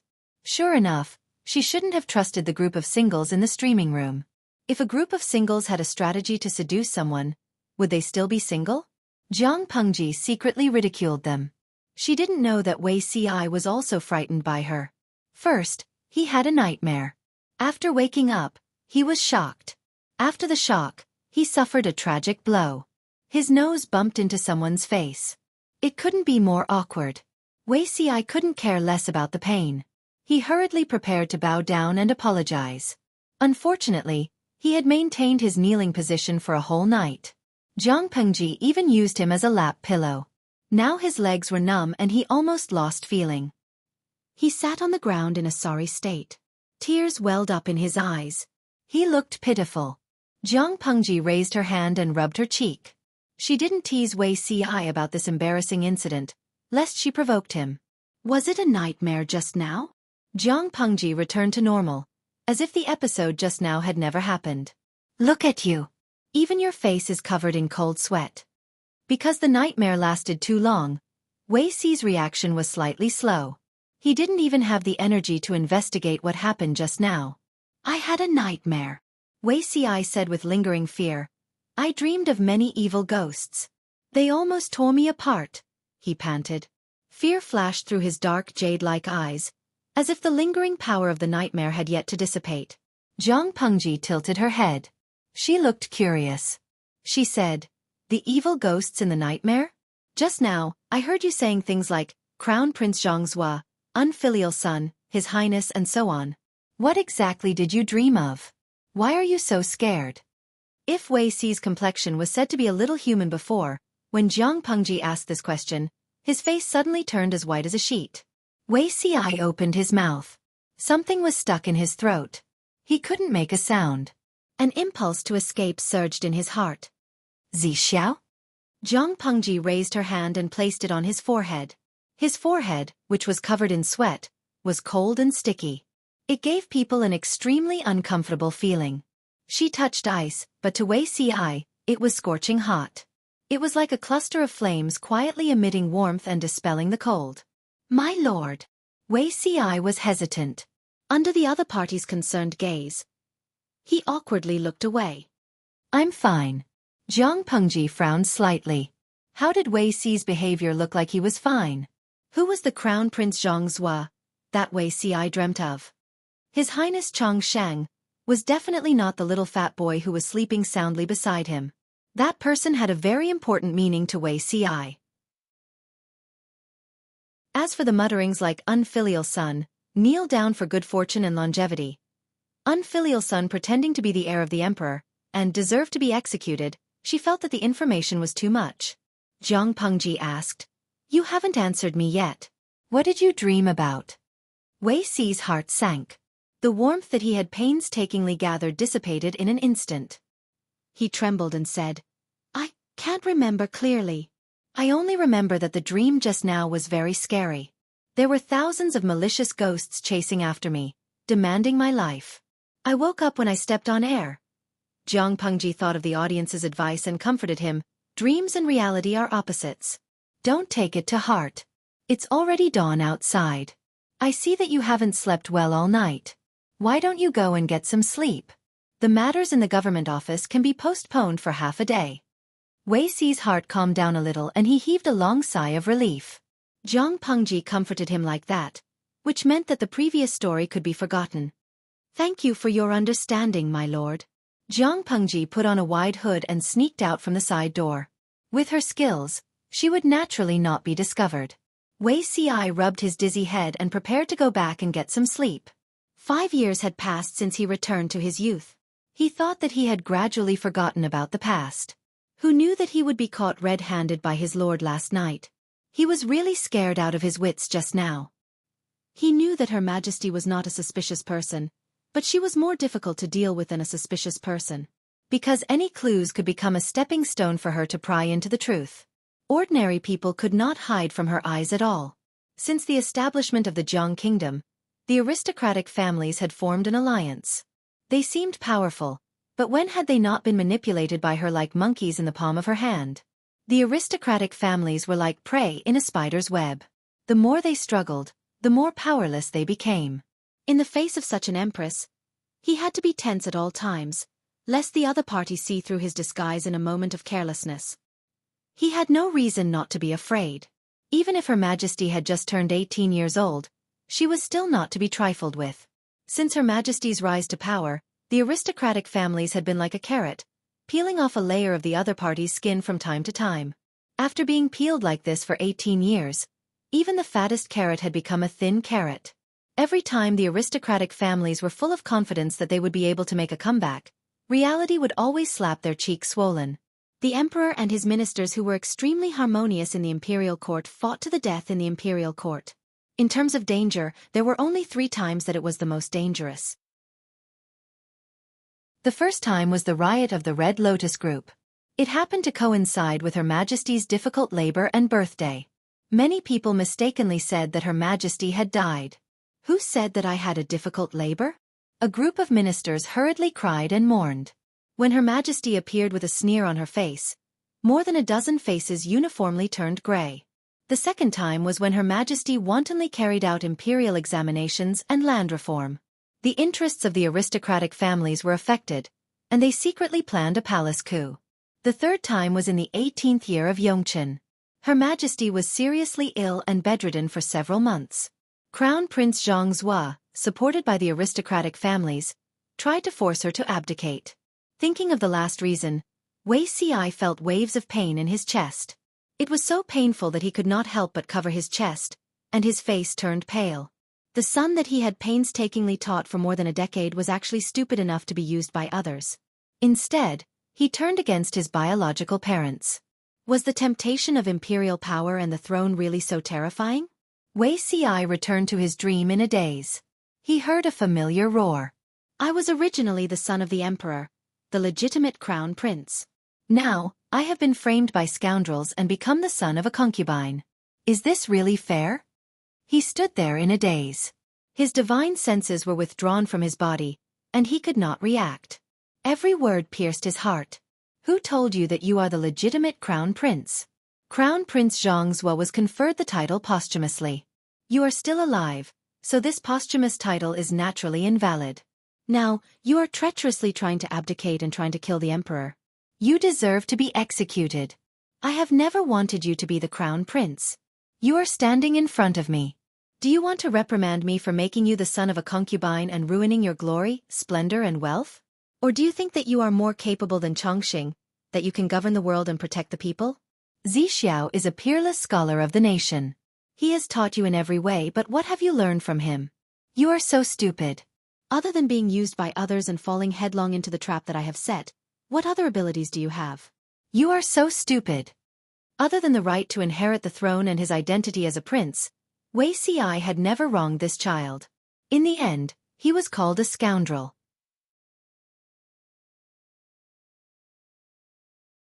Chapter 8:18. When Wei Xi woke up again, the sun had already climbed to the top of his head. He could still hear the sound of munching. He turned his head and saw a pile of flour cakes lying on the ground with a plate of snacks by her hand. Flour cakes. No, the chubby Chongqing noticed the movement and turned to look at Wei Xi.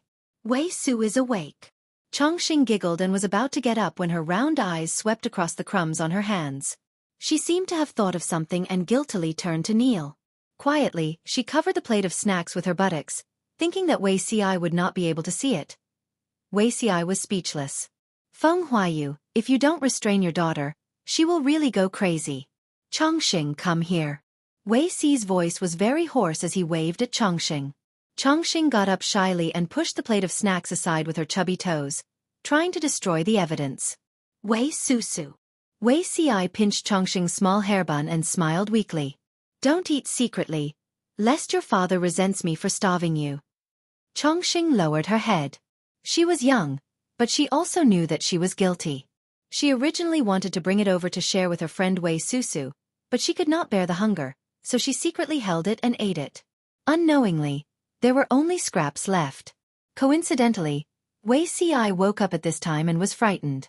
Is Wei Susu sick? She slept for a long time. In Wei Xi's mansion, no one else could be considered as the master except for him. Chongqing naturally came and went as she pleased, and the servants did not dare to restrain her. She's not sick, she just doesn't want to get up. Chongqing nodded and made an "oh" sound.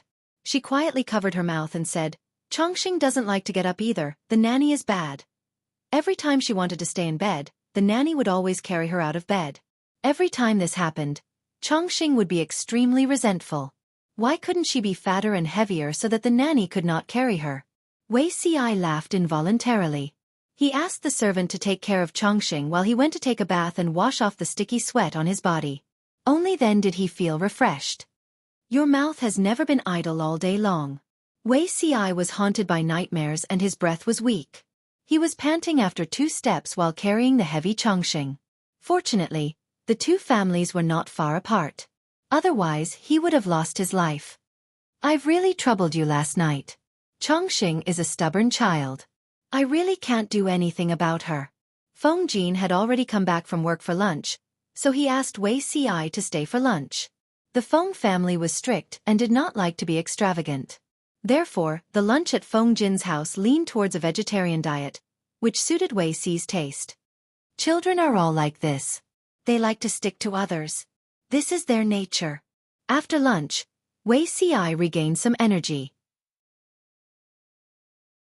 Feng Jin did not suspect anything else. He asked, Zixiao, are you also worried about what happened in the morning? Wei Xi was surprised and asked in a daze, what happened in the morning? Everyone's office was not in the same place, and they could not meet each other every day. So Feng Jin did not think that Wei Ci did not go to the government office at all today. About the Wanzhou government. Feng Jin's brows were tightly furrowed. He was rather vexed. The prefecture? Couldn't they just use the original state capital? My lord is not a person who likes to be extravagant, and she will not waste money and manpower just for her own enjoyment. Wei Ci said without thinking. Could it be that Huayu has been frowning because of this matter? Feng Jin said, the previous state capital has been burned down by the remnants of the Tsing-Yi army. If we choose that place as the state capital, it will take at least a year for it to take shape. As for Xiaoyu's side, it will cost nearly 1 million taels, not to mention other labor costs. Because of the war in the north, the people of the original state capital had long dispersed. If they rebuilt the state capital there, not only would they have to spend a lot of money, but they would also have to spend a lot of effort to recruit labor. It would be a waste of time and effort. It was not worth it. Moreover, the state capital was similar to the central brain of the entire power, so they could not be careless. Wei Ci furrowed his brows. After thinking deeply for a while, he made a decision. What did my lord say? Feng Jin said, my lord's intention is clear. It will not delay official business and waste money and manpower. As for where to choose, she has no opinion. Wei Ci asked again, what about the others? Feng Jin paused, then said rather awkwardly, the others' opinion. They want to set the state capital in Shangjing. Shangjing? This was the same as Wei Ci's choice.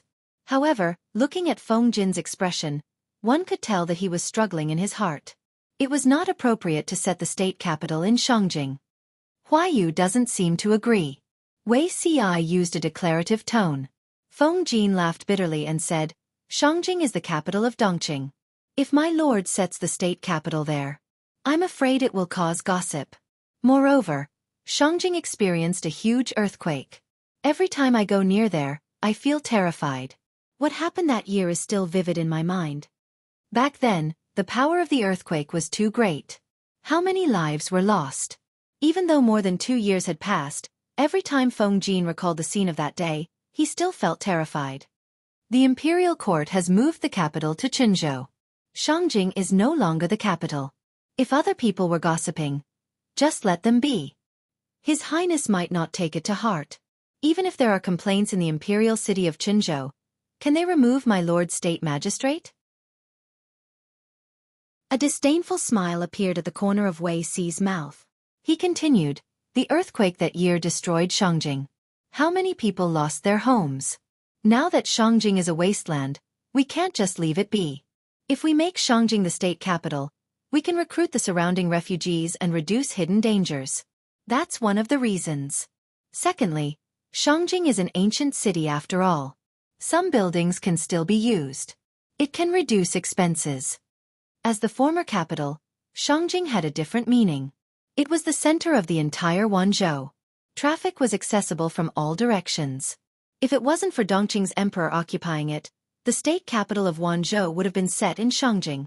Feng Jin sighed and said, I know this is the case, but I'm still afraid. I'm worried that the earthquake will happen again. Wei Ci still had some reasons that he didn't say. There were more than 2 reasons for setting the state capital in Shangjing. There was another more important reason. The local gentry in Shangyang County were too arrogant. The Feng family didn't manage things, and the others were even more unscrupulous. Jiang Pengji had been staying in Fengyi County and couldn't keep an eye on these demons all the time. They had more opportunities to cause trouble. If the state capital was set in what used to be Shangjing, the gentry in Shangyang County would naturally be quiet and wouldn't dare to act rashly. Whether it was in his previous or current life, Wei Ci knew that his lord would definitely fight with the aristocratic families. Even if his lord was from an aristocratic family, she wouldn't be merciful. Wei Ci only felt a headache when he thought of the struggles after the establishment of the Jiang dynasty. Restraining the authority of the aristocratic families couldn't wait until the country was unified. If possible, he had to suppress them now.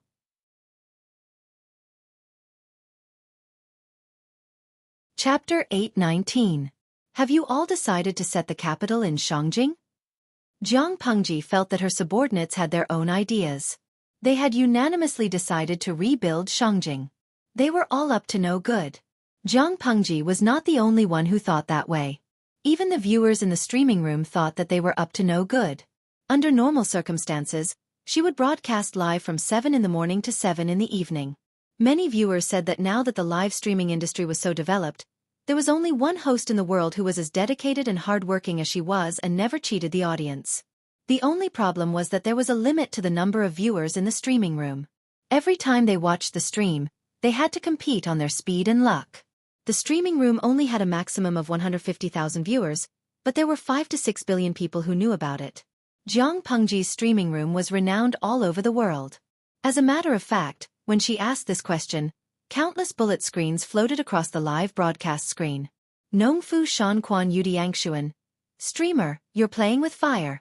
After watching yesterday's video, I felt that something was going to happen. If the capital is set in Shangjing, won't everyone know what Sima Zhao is up to?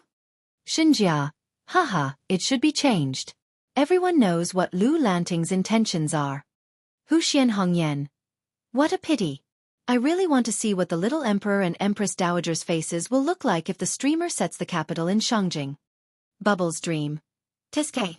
What else can they look like? They'll look like they drank a vat of yellowish asterisk tea. Chenchio booby. Wretch. Your analogy is disgusting. I'm having lunch in the company's cafeteria. Most of the viewers in the streaming room were cheering for Jiang Pengji and her subordinates. With the royal family still around, they had the guts to build the capital in what used to be the capital. What did that mean? A viewer's bullet screen was very vivid. Summer departing Xianggu. The streamer is up to no good. It's like the man eloping with his sister-in-law and concubine, leaving his wife sleeping on the bed. Not long after, a group of powerful bandits came, occupied the mansion, and slept with the man's wife. Even if this first wife was a woman that the male master didn't want, if she was taken by a second stranger, how could his expression be good? In addition to these jesting bullet screens, there were also a few weird bullet screens floating in the corner of the live broadcast screen. Hua hua hao nan shui. I don't care about anything else. I just want to know when the host will let go of her racial prejudice and open up other languages. Weigoran Shua Hua. In order to follow the live stream, I studied hard for 3 years and passed level 10 of Mandarin, but there are still many things I don't understand. In this regard, Jiang Pengji spread her hands. She was also very helpless. The system had already been imprisoned by her, so there was no way for her to level up the live stream. Speaking up to this point, he had to add that for some reason, the live stream had to be logged in using the Chinese network. Even the bullet screen was limited to the Chinese input method. As a result, many foreigners had to travel all the way to China to watch the live broadcast. Otherwise, they could only climb over the wall to watch the recorded broadcast on the internet. Even when he came to China, he still had to learn the Chinese language if he wanted to send a bullet screen message and understand what the host was saying. The more he said, the more tears there would be. Jiang Pengji silently sympathized with the audience. Her subordinates exchanged glances and chose one of them to speak on behalf of her. Feng Jin listed in detail the benefits of setting the provincial government in Shangjing. Everything he did was based on Jiang Pengji's interests. He had no other selfish motives. After his impassioned speech, Feng Jin hesitantly added, Shangjing was attacked by the earthquake. 9 out of 10 buildings collapsed. If we rebuild it on top of the ruined city, I'm afraid we have to be extra careful. During the construction, we have to use sufficient materials. There must be no corruption or shoddy work. I think it's better to hire an experienced master craftsman to personally supervise the construction, design, and make overall plans. Only then can we comfort the people who have suffered from the earthquake. An earthquake had taken the lives of tens of thousands of people in a city. Even if such a dangerous place was rebuilt, the people would still have lingering fears. If they wanted to attract the refugees to come closer, they had to let them know that the rebuilt buildings were sturdy and not afraid of the earthquake. More importantly, Jiang Pengji turned her gaze to Zhang Ping. Shiheng, do you know how to do this? The other party was stunned for a moment. He immediately smiled bitterly and said, It's not difficult for Ping to build a house and a room. I'm afraid it's beyond my ability to build a city. Jiang Pengji said nonchalantly, It's not that troublesome to build a city. You just need to know how to build a house. As long as you copy and paste a house thousands of times, won't it be a city? Piling up the city walls and building the city walls, won't the prototype be there? As for the drainage system, You can check how the water pipes in Xiangyang district are laid and how the drainage system is drained. You can also learn a thing or two from it. Everyone was dumbfounded. Listening to their lord's words, it seemed that building a city was very simple. They could guess what copy was literally, but what the hell was paste? Jiang Pengji expressed that this question was a little profound. She should hire Tang Qi, who the live stream viewers had been complaining about recently, to explain. Zhang Ping was forced to do something beyond his ability. He immediately jumped up and down like a thunderclap. Wei Ci, who was beside him, noticed his dilemma and said softly, "I have a few maps of the ancient city here. Maybe they'll be helpful to you." When Zhang Ping heard that, he was suddenly enlightened. He felt that he had found a strong backer. He decisively stepped out and dragged his friend Wei Ci into the fire pit without another word. "My lord, I want to borrow someone from you." Jiang Pengji said with a smile, "It's better to build the prefecture as soon as possible. Now is the time to cultivate and recuperate. Other matters are not busy, so naturally, I have to make way for this matter. Tell me, who do you want to borrow? As long as it's within my means, I'll try my best to fulfill your request." Zhang Ping bowed with folded hands and said, "My lord, please lend me Zixiao." Zixiao is erudite and multi-talented. He has dabbled in the 5 elements, 8 trigrams, and Qimen Duanjia. He has also been particular about architecture, and he's also good at calligraphy and painting. If I can get Zixiao's help, I think I'll be able to draw the map of the prefecture very soon.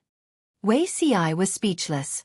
"I have something to say, but I don't know if I should say it." He kindly lent out the precious map and tried to help his friend, but this stupid teammate directly pulled him into the fire pit. He was furious. Did this guy think that the map of a city was so easy to draw? Jiang Pengji saw Wei Ci's expression of wanting to say something but hesitated. She couldn't help but curl the corners of her lips and say, "As you say." Zhang Ping was overjoyed and hurriedly thanked her. "Thank you, my lord." Wei Ci was by Zhang Ping's side. He silently chuckled. He really wanted to beat the cheater beside him to death. The others who were not named heaved a long sigh of relief. They had escaped. They were not stupid. Even if they had not done it before, they knew how tiring it was to build a city. Working overtime was not considered tough, but they were afraid of living in the construction site all year round. Everyone could not hide in time. Only one person did not know the inside story. He foolishly stepped out and volunteered. This person was Xiao Guang. No matter what, he was an otaku who practiced the way of Moism. There would always be many similarities with the way of architecture. Moreover, he was unusually curious about the drainage route of Xiangyang district. He planned to take advantage of this opportunity to understand the core technology.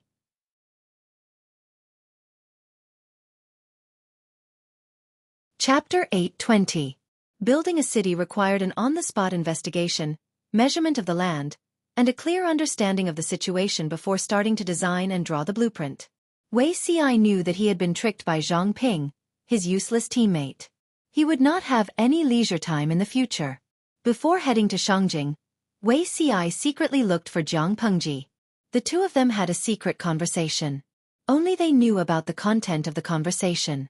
"My lord, I would like to ask you something disrespectful. What are your ambitions?" Wei Ci was a rather rational person. After 2 days of adjustment, he had recovered from the nightmare that night. He looked like nothing had happened. He talked about official matters without any personal emotions. Jiang Pengji and Wei Ci chose a secluded place to talk. The surroundings were empty, so they were not afraid of being eavesdropped. Even if the walls had ears, Jiang Pengji would discover it immediately because no one in the world could hide from her mental investigation. "Where are my ambitions?" she murmured and said with a smile. "Naturally, my ambitions are for the world and the people. Zixiao and I are connected and have the same aspirations.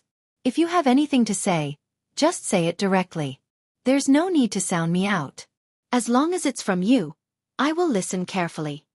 Wei Ci's cheeks were hot and his ears were bloodshot. Jiang Pengji always said such misleading things. Even if Wei Ci had been through hundreds of battles, he still could not resist. He collected his wandering thoughts and returned to normal. He said seriously, "My lord, my ambitions are not only for the world and the people, but also for the country to prosper and for the world to be peaceful. Now that the world is in chaos, Countless people have suffered from this disaster. They have to leave their homes and become destitute. They have lost their homes and land. There are even countless people who sell their children to survive. Everyone knows that the world will be divided after being united for a long time, and united after being divided for a long time. A country has its ups and downs. The prosperity of the country is due to the wisdom of the king and the virtuous officials. Only then can the weather be favorable and the people live and work in peace. However, why does the country decline? Is it because the king is muddle-headed and the officials are mediocre? There are only a few reasons for the prosperity of the country, but what about the decline of the country? Is it because the king is muddle-headed, the officials are mediocre, and the weather is not good? Xueqi had been thinking about this question since he was young in his previous life. He had been thinking about it until now. Xueqi had always admired Zhang Pengji, not only because what she did was his ideal, but also because of another reason. She was the light on his lost path, guiding him to uncover many questions that confused him. If any one of these problems were to be mentioned, it would probably cause a huge uproar and cause all the scholars in the world to condemn him. Xueqi was aware of the danger, but he did not feel lonely or helpless, because he knew that there were still people walking on the same path as him. Ci flipped through the historical records and discovered that the decline of the country was not only a phenomenon from top to bottom, but also from bottom to top. If the country was compared to a towering tree, the ruler was the crown, and the officials were the branches, then the common people were the roots that extended all the way to the ground. If the crown of the tree died, the tree could still survive. If the branches were damaged, the trunk could still grow. However, if a large part of the root system is damaged, the tree will be in danger. Zhang Pengji listened attentively. She could feel that he had his own understanding of this. He was neither reading from a book nor theorizing on paper. Xueqi continued, "Soil is the root of the tree, it is the foundation that nurtures them. If the soil is taken away, the tree's roots will not survive." Zhang Pengji's expression turned solemn. She understood what Xueqi meant. "You said land annexation?" Xueqi's expression tightened. He took a deep breath and said in a low voice, "Exactly." What was land annexation? Nowadays, land could be bought and sold. The aristocratic families, the country gentry, and the bureaucrats could borrow power and money to get more and more land from the hands of the peasants. They could even make the peasants have no apprentices. If they were despicable, they could even seize it by force. This phenomenon was especially obvious in a disaster year. Once the common people lost their land, it meant that they had lost something to rely on for survival. They could only continue to sell their properties, become cheap labor, and become tenant farmers for the big landlords. In this era, this was a stubborn disease that was difficult to cure, and it would become more and more serious. Once land annexation reached a certain level, the country would also go on the path of decline. Even if there was a ruler who could revive the country, it would not be able to save the dynasty. As land annexation became more and more intense, there would be an irreconcilable conflict between the peasants and the tyrants who owned a large amount of land. There would also be intense friction between the country and these tyrants. Looking at the historical records, many kings who were clear and bright would take measures to curb the pace of land annexation, so that the land annexation could be alleviated to a certain extent. If it could not be alleviated, then there would inevitably be a problem. The peasants would raise their hoes and rebel. Zhang Pengji came from the future. The entire universe was an area that humans had explored. Because of the interstellar war and people's thoughts, the speed of population reproduction could not keep up with the speed of expansion. For intelligent creatures, the entire universe was boundless. They had a wider space and endless unknown territory to explore. But it was different in ancient times. Human technology was backward, and their productivity was low. They were bound by the land invisibly, and it was difficult for them to break free. For them, the land was a piece of cake. If others got more, they would get less. There was a conflict of interest between them. The source of human war was the struggle for interests. In ancient times, it was traced back to the struggle for land. Not to mention this dimension, the audience in the streaming room also had the problem of land annexation. In the history of Hua country, successive dynasties had passed laws to adjust the governance of land annexation, and the land reform had been carried out step by step. The equal field system, the whip law, and the distribution of men to the mu were all the same. Zhang Pengji disliked kneeling and sitting uncomfortable, so she simply changed her posture and leaned against the table. "Go on, I'm listening." Wei Ci felt his heart beating like a drum. He could still hear the powerful vibration coming from the left side of his chest. He knew he was nervous. My lord, in my opinion, why don't we eliminate the source of land annexation from the root? As soon as he said this, Wei Ci felt his whole body lose its strength. He was only waiting for Jiang Pengji to express her opinion. Jiang Pengji asked, "Eliminate the source?" Wei Ci did not say anything else. He only said 8 words. All the land under the heavens belongs to the king. Jiang Pengji was shocked. She looked up and met Wei Ci's eyes. She saw the determination in his eyes. After a while, she smiled happily. "Okay, I got it. All the land under the heavens belongs to the king." She liked this sentence. Not only did she like this sentence, but she also seemed to like the person who said it. "Zixiao, come here." She waved at Wei Ci. His face turned from pale to rosy. When he heard her call, a trace of hesitation flashed in his eyes. However, Wei Ci never knew what no meant when facing Jiang Pengji. He walked forward on his knees. The distance between them was less than 10 inches. Jiang Pengji suddenly grabbed his hand.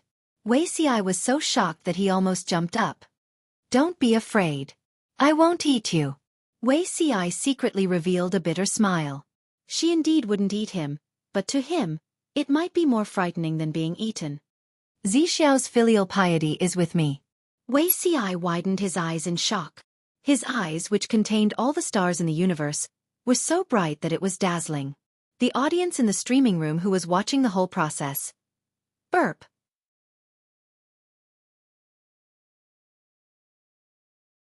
Chapter 821.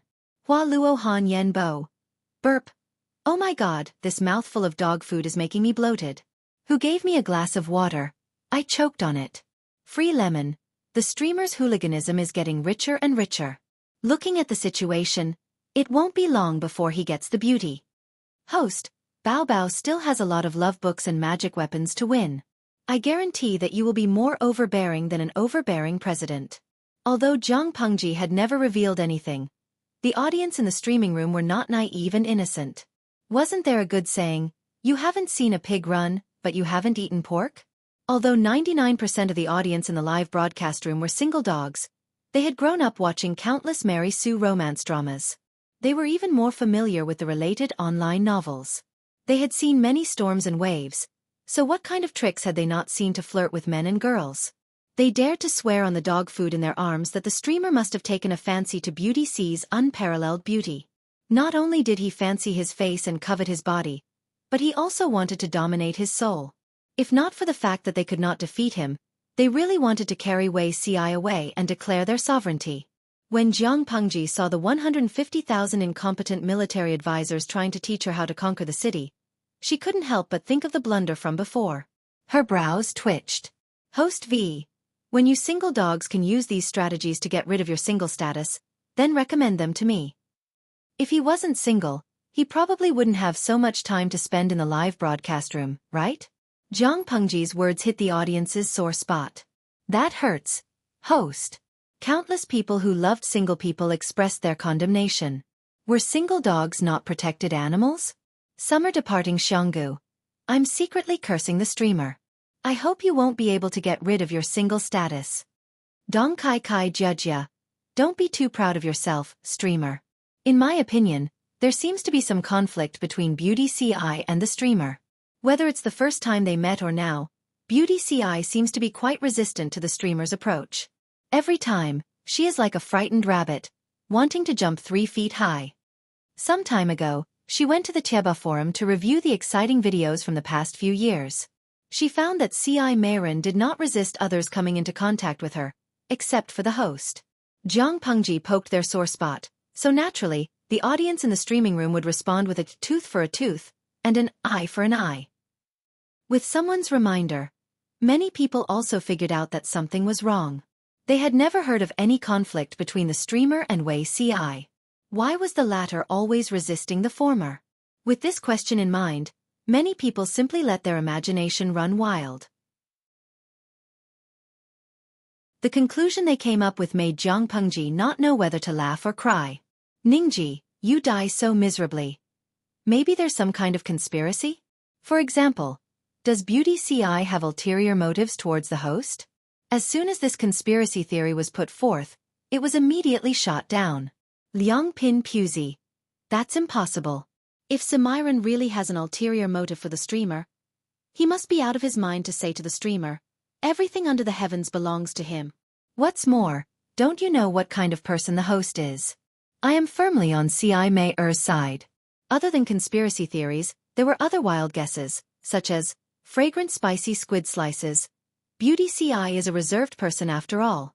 The streamer is so bold and flirtatious. It must be scary. Hungagate Raisin. Simi is a rabbit, and the streamer is a tiger. How can a rabbit not be afraid of a tiger? Looking at the heated discussion in the streaming room, Jiang Pengji did not join in. Instead, she carefully thought about what Wei Ci had said.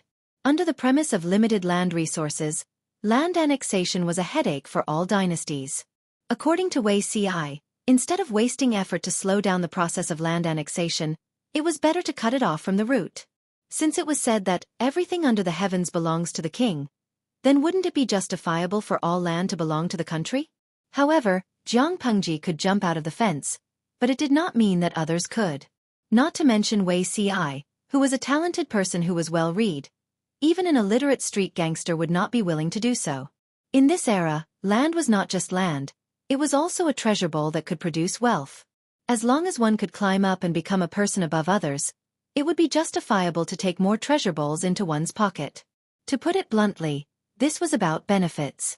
Once the land was returned to the country, not only would the rich and poor jump up and down, even the ordinary people would not agree to it. If the land belonged to the country, how could they feel at ease? The people would not think about the long-term future. They would only care about the benefits in front of them. Jiang Pengji dared to return the land to the country. In the eyes of the people, she had snatched away the foundation that they relied on to make a living from their hands. If the people were like that, it was needless to say for the aristocratic families that sat on countless fertile lands. Those who struggled bitterly and tried to make a name for themselves would oppose it even more. Jiang Pengji understood these principles, and Wei Ci understood them even more. However, understanding did not mean that he could not do it, it depended on how he did it. Wei Ci was sacrificing his own future benefits when he proposed this to Jiang Pengji. Aside from Wei Ci, who else could do this calmly? This is really a difficult problem for me. Although it was difficult, it was not without hope. If it was in the era when the country was unified and the concept of land belonging to the country was raised, all the people in the world would rise up in revolt. However, it was a chaotic world now. The land that Jiang Pengji conquered and cultivated, as long as she did not sell it, was all hers in name. For example, the order to station land was actually renting land from the government to the landless people to farm, and the government would take a cut from it. To be honest, this action was quite a hooligan. It was not an exaggeration to say that it was a bandit. Nowadays, whoever had the bigger fist was the boss. If they were not happy, they could fight it out. The land belonged to the government, not the people who farmed it. Jiang Pengji frowned and thought deeply. Originally, it was only a plan to station land to alleviate the urgent situation and settle the refugees. Now it can be implemented for a long time, and let the people have the concept of public ownership of land. I must let the people know that leasing land is far more secure than privately owned land. If that's the case, the scale of station land has to be expanded, and the proportion of food taken by the government has to be reduced accordingly. One could not become fat in one bite, and there was no good thing that could be achieved overnight in this world. If Jiang Pengji wanted to take away the cake from the aristocratic families and the powerful officials, she must have strong means and strength. One was the army, and the other was the people. Before the dagger was revealed, she not only had to strengthen herself, but she also had to quietly weaken the power that suppressed the aristocratic families and the powerful officials. I am strong, and the enemy is weak. With this, we might be able to fight in the future. However, before her personal strength reached a certain level, she and Wei Ci could not reveal this idea to avoid being criticized by the world. Even if the land reform was successful, there would be a series of problems later on.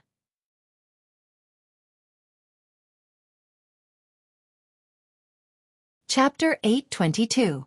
Once the power in one's hands grew, one's private interests and desires would also grow. Would the royal family be able to guarantee fairness and impartiality? Would every generation of emperors serve the country and the people? Who could guarantee that this would prevent land annexation? For their own selfish interests, people's brains would become quite smart. Even the Federation's sky brain was amazed by this kind of intelligence. The landlord class would always make a comeback with another identity. What would they do then? Jiang Pengji let out a long sigh. There were still many things to consider. Wei Ci, on the other hand, was relaxed. He had thrown such a big problem to her and refused to stay to continue the discussion. It would be good to stay and have a meal together. Elsewhere, Wei Ci returned home with a belly full of thoughts. He happened to run into Zhang Ping, who was looking for him. Shiheng has caused me to suffer this time. Wei Ci smiled bitterly. Zhang Ping was a classic example of a bad teammate. This time, he was really screwed over. However, so be it. At least he could temporarily stay away from the center of power in Wanzhou. When Wei Ci thought of Jiang Pengji's actions just now, he felt even more uneasy. He did not understand. What did she want to do? Although he did not understand, Wei Ci felt that it was not wrong for the two of them to distance themselves for a while. This will not happen again. Zhang Ping smiled awkwardly. Fortunately, Wei Ci was just grumbling and not angry. After all, the two of them had been close friends for many years. Screwing over once or twice was just to cultivate their relationship. Zixiao, I'll do it this time. Next time, I won't drag you down. Zhang Ping was there to collect the drawings. With the drawings as a specimen, he could have a deeper understanding. Wei Ci secretly rolled his eyes. He did not believe in Zhang Ping's attributes at all. Previously, Zhang Ping had said that Wei Ci was knowledgeable and multi-talented.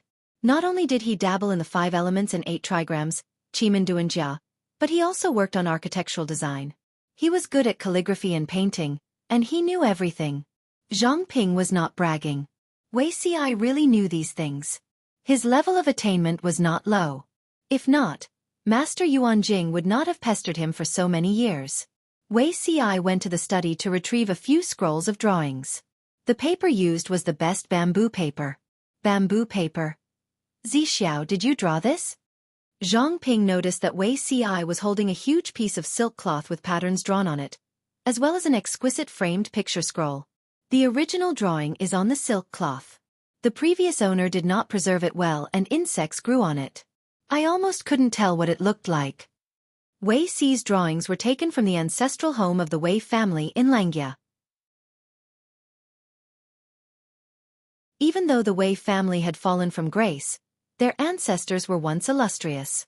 Naturally, they did not lack good things. Look, no matter how much I preserve it, it can't be restored to its original state. I might as well make a copy of the original drawing. You can just look at the sample.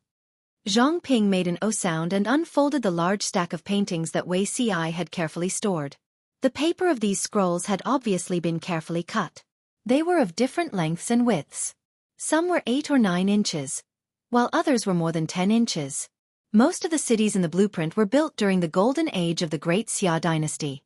Be it the layout or the architecture, they were all majestic. Most of these buildings were uniaxial symmetrical, which perfectly satisfied the obsessive-compulsive disorder. Of course, it was easy to get lost in such a city. The more complicated ones, such as the capital cities and prefectures, mostly used symmetrical secondary tests, and the chances of getting lost were higher. Apart from these mainstream designs, there were also quite a few irregular designs. Most of them evolved from the gradual expansion of villages. With the materials, Zhang Ping felt a little more confident in his heart. At this moment, Wei Ci opened his mouth and interrupted his inspiration. Shangjing suffered an earthquake, and the terrain has undergone a huge change. If we follow the book and imitate it, I'm afraid it won't work. Jiang Pengji said calmly, "This is the original design of Shangjing. The buildings are scattered in picturesque disorder, and they are indeed majestic and beautiful. But you have to think about our Lord's temperament. She won't spend too much money to build such a luxurious prefectures for herself." Zhang Ping respected Wei Ci's opinion very much. He asked, "Easy Xiao, what do you mean?" Wei Ci thought about it and said, "Make it as simple as possible. Make it as convenient as possible. There's no need to deliberately pursue symmetry and beauty. As long as it suits the terrain and reduces manpower, it's fine. Of course, Although it's said that building a house is simple, it doesn't mean that the materials used are random. It's only been a few years since the earthquake in Shangjing. The people still have lingering fears when they think about it. The house would rather be simple, but it has to be stable. Zhang Ping thought about it and it seemed to make sense. He had followed Jiang Pengji for a period of time. She indeed did not like to be extravagant. Her style was capable and simple. If the city was built according to the model map, it would take a lot of manpower and time. Let's not talk about the distant cities. Let's talk about what used to be Shangjing City. This city took 160,000 people a whole 8 years to build. It was majestic and beautiful, but it was a waste of money, manpower and time. If Zhang Ping dared to present such a plan to Jiang Pengji, he would definitely be taught a lesson. First, build mud houses and plan the streets of the city. It doesn't need to be beautiful. It just needs to be able to shelter from the sun and the moon, and protect against the wind and rain. Zhang Ping was speechless. He was wrong. He thought that his lord's copy and paste was child's play. He did not expect that the real child's play was Wei Ci. Wouldn't that kind of house be a disgrace to my lord's status? If there was a table, Zhang Ping would slap it loudly. Wei Ci smiled and said, "Fame is a worldly possession. It's unimportant. My lord won't care about this." Zhang Ping could not help but secretly criticize him. "Do you think you're my lord? How can you know what she's thinking?" For many people, houses and clothes are their pride. If it's too simple and crude, where can they put their pride? Of course, Zhang Ping did not dare to say these words out loud. If he accidentally angered his friends, Wei Ci would just leave and leave such a huge project on him. Zhang Ping would cry until he was blind. Most houses in ancient times were made of wood. It was unknown how much wood was used to build a mansion. It was fine if there were many trees around, but if there were none, they could only travel far away to buy them. It was a waste of time and energy. Fortunately, with the green bricks and green tiles, the amount of wood needed for houses was greatly reduced.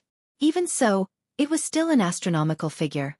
Zhang Ping hoped to use local materials so that they could save a lot of transportation costs. However, Jiang Pengji calculated the approximate figure and frowned quietly. There are indeed many forests in Shangjing, but if too many trees are cut down, it's easy to cause landslides and cracks. When she said that, Zhang Ping was shocked. Was it that scary? In the past, he had heard that when the mountain god was angry, the mountain would collapse and the sand would roll down when thunderstorms occurred. But were the two related? Let's do it this way. We'll use local materials for 30% of the wood. For every tree we cut down, we must plant 3 saplings. The remaining 70% of the wood will be purchased from the nearby Shangyang County. The gentry families in Shangyang County also deal in wood. They can't ask for more than such a big business. Let Xiaoyu discuss this matter. As for the green bricks and green tiles, I'll write a warrant for you. You can pick a few skilled brickmakers.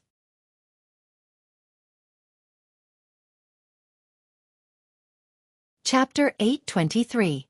Lingshao Hall in the Heavens and Shangyang Palace in the Mortal World. Shangyang Palace was not only the palace of Dongqing, but also the place where the rich and powerful gathered. Back then, Shangjing City and Shangyang Palace were so prosperous. Now there are only ruins. There seems to be people in the distance. Wei Ci lifted the curtain and wiped the sweat off his forehead. He looked at the ruins in front of him that were overgrown with weeds and vines. He was filled with emotion. It was already midsummer. The scorching sun hung high above their heads, scorching their skin. No matter what, it is Shangjing, a treasured place where the rich and powerful gathered. When the earthquake happened suddenly, many houses collapsed and were buried in the ruins. Refugees gathered here, searching for money under the ruins to make a living. Therefore, scattered villages slowly formed around it. Zhang Ping was dressed in a brown sackcloth and his long hair was tied up with a cloth. If it was not for his scholarly aura, one might think he was an ordinary farmer. He took a bamboo hat from the carriage and gave it to Wei Ci to shade him from the sun. Let's investigate first and then make a decision. Shangjing City used to have a floating population of 200 to 300,000, but now it had become ruins where no one could be seen. In just over 2 years, wildly growing vines covered the ruins. Occasionally, a few rats could be seen shuttling around. Wei Ci and Zhang Ping brought over 10,000 laborers. The remaining manpower was planned to be recruited locally, taking the opportunity to absorb refugees and reduce hidden dangers.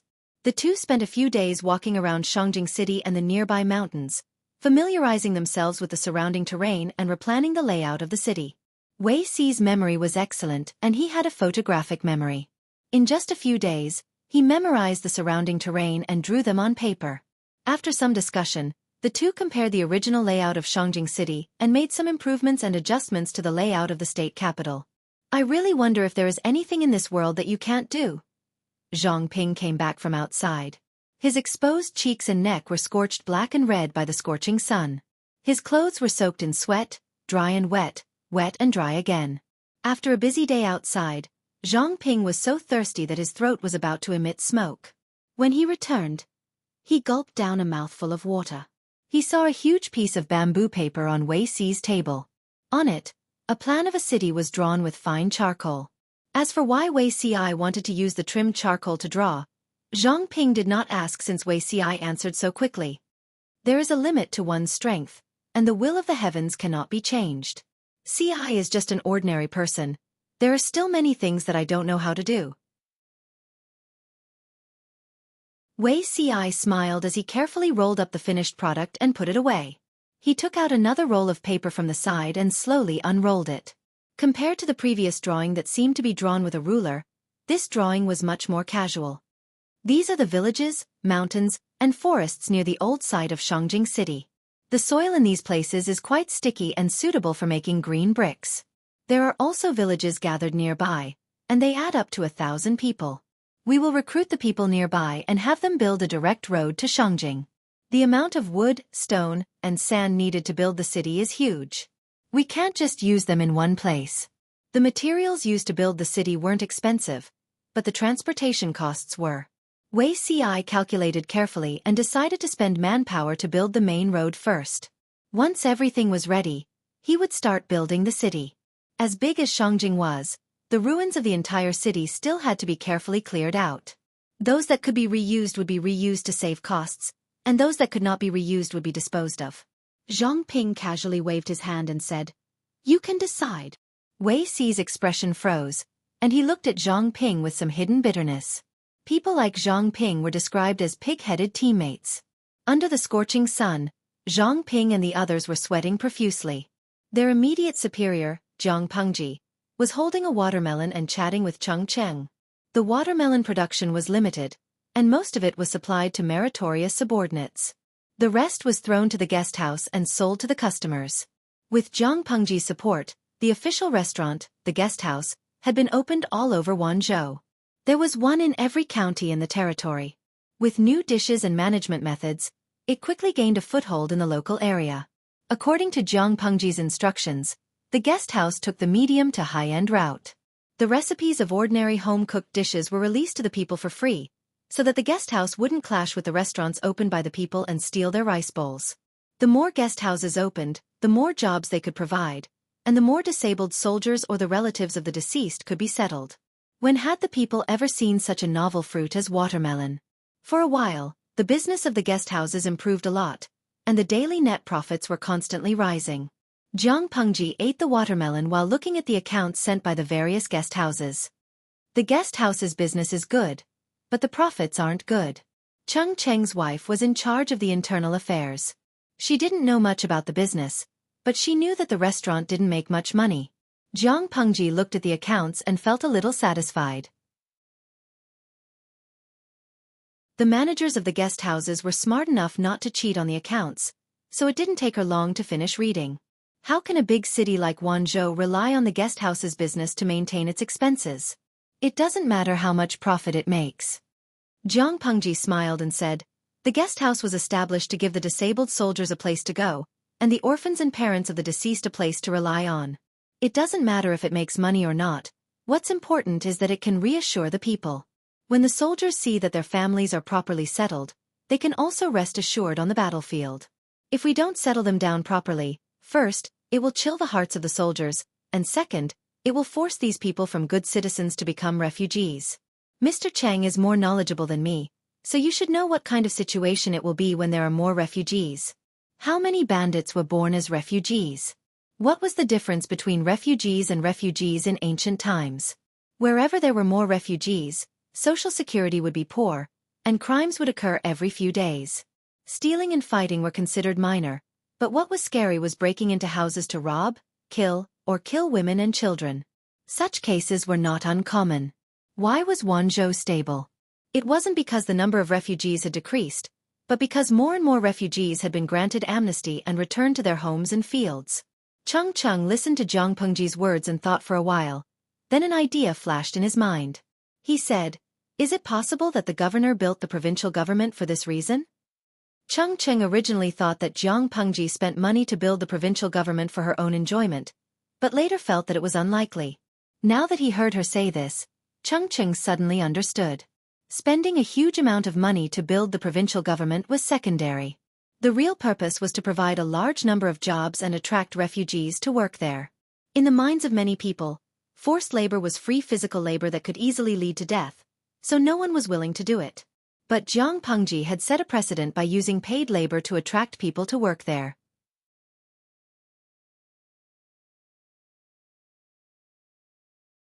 Chapter 8:24. Cheng calculated silently in his heart. He had to admit that the young governor in front of him was really good at accounting. In the eyes of outsiders, labor was free, but Jiang Pengji paid the workers.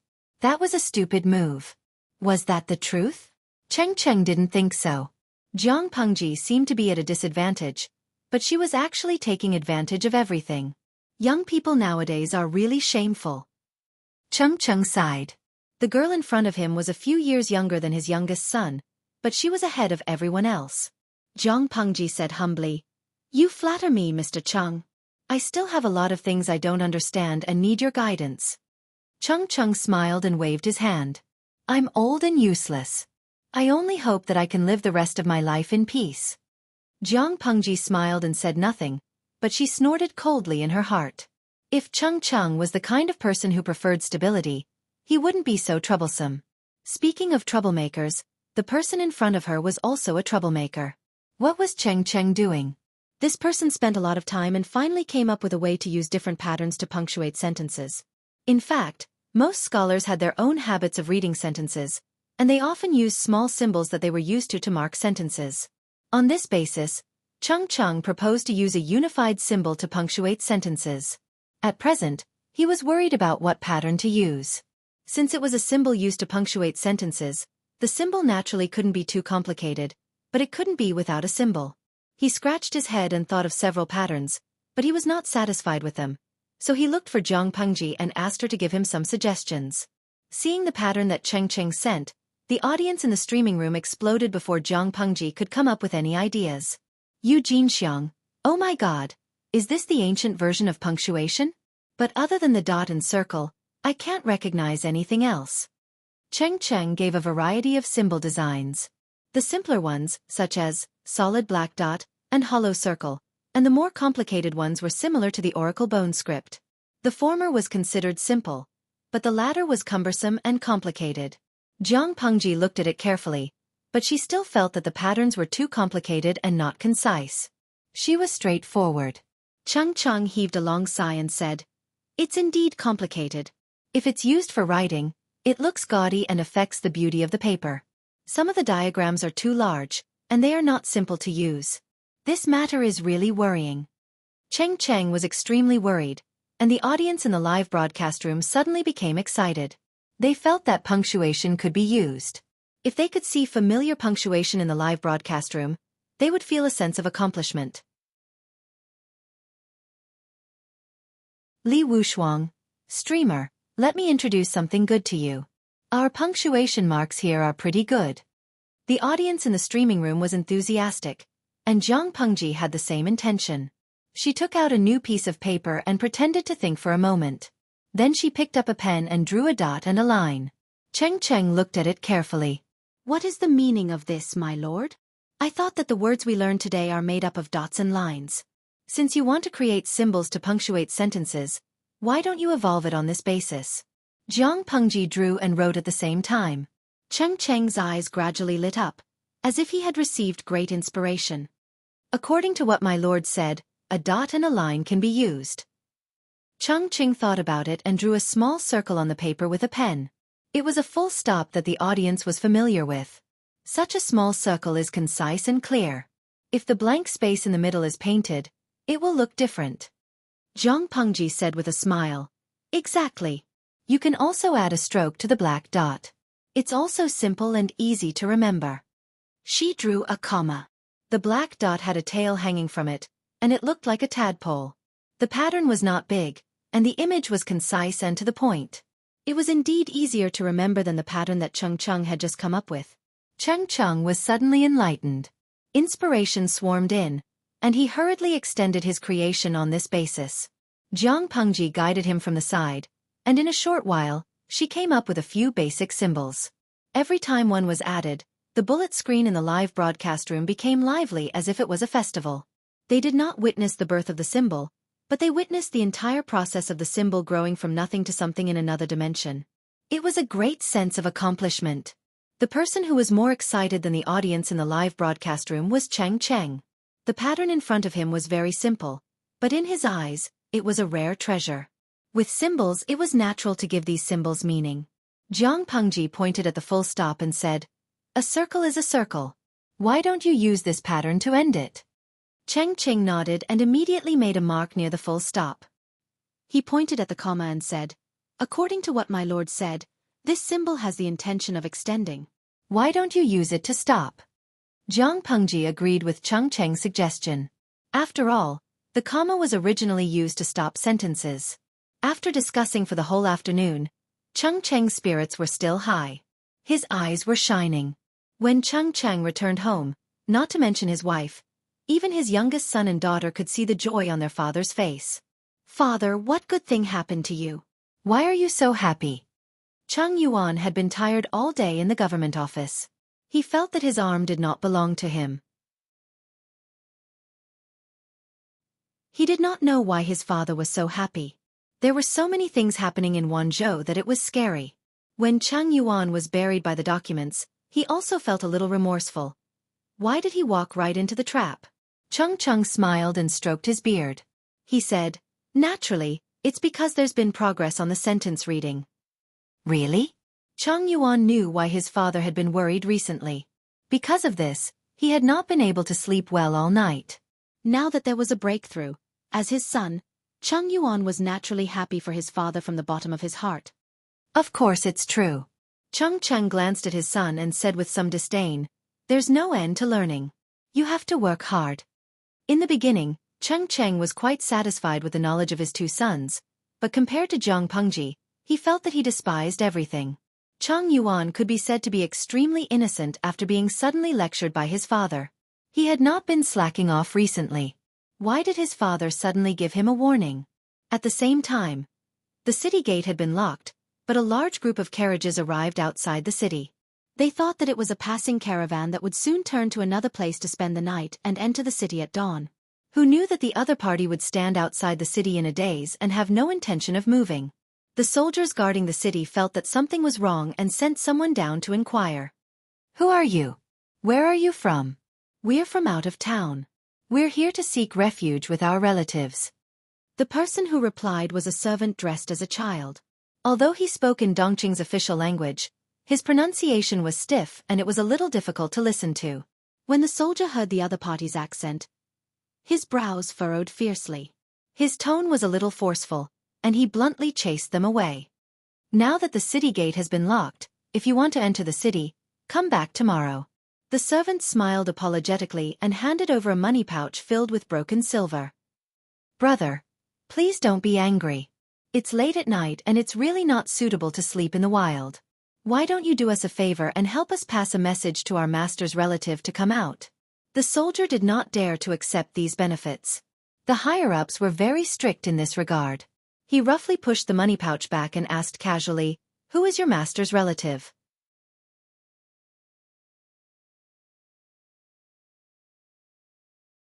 Chapter 825. Commandant Li? The soldier guarding the city glanced suspiciously at the servant and the carriages behind him. His heart wavered and he said hesitantly, "I've never heard of Commandant Li having any relatives." "Wait here for a while. I'll send someone to inform the commandant." Hearing the first sentence, the servant thought that he would be denied entry. He didn't expect the soldier to be reasonable and be willing to help run this errand. He bowed gratefully and thanked him sincerely. "Thank you, big brother." The city guard snorted softly and accepted the other party's bow. "Wait here. Commandant Lee isn't someone ordinary people can meet. If you want to pass on the news, you'll have to wait for a while." The soldier guarding the city said the ugly part first to prevent unnecessary misunderstandings. The servant hurriedly said, "It's all right, it's all right.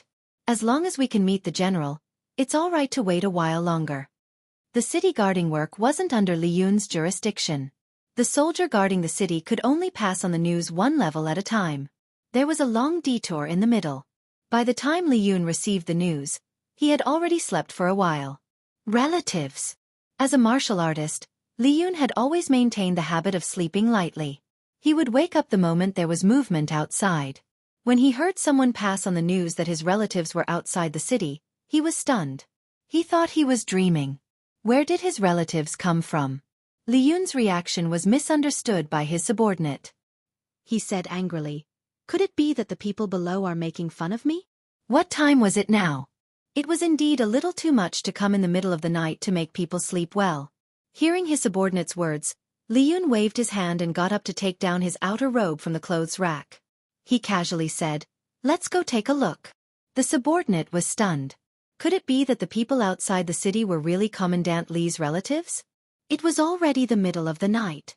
Other than the patrolling guards, there was almost no one else. Li Yun rode his horse towards the city gate.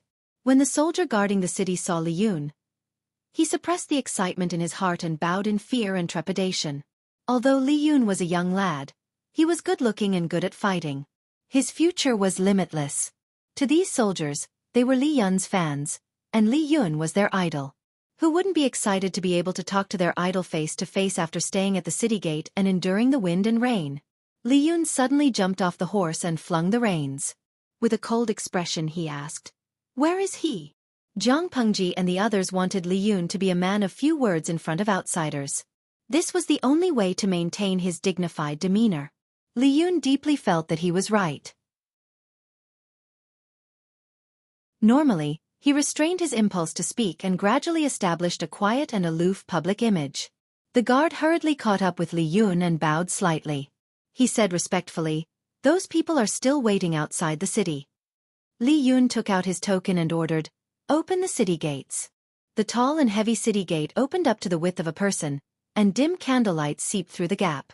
Li Yun's shadow was elongated, casting a shadow on the ground. Not far away, a servant dressed as a child was looking around. When he saw Li Yun appear, his eyes lit up.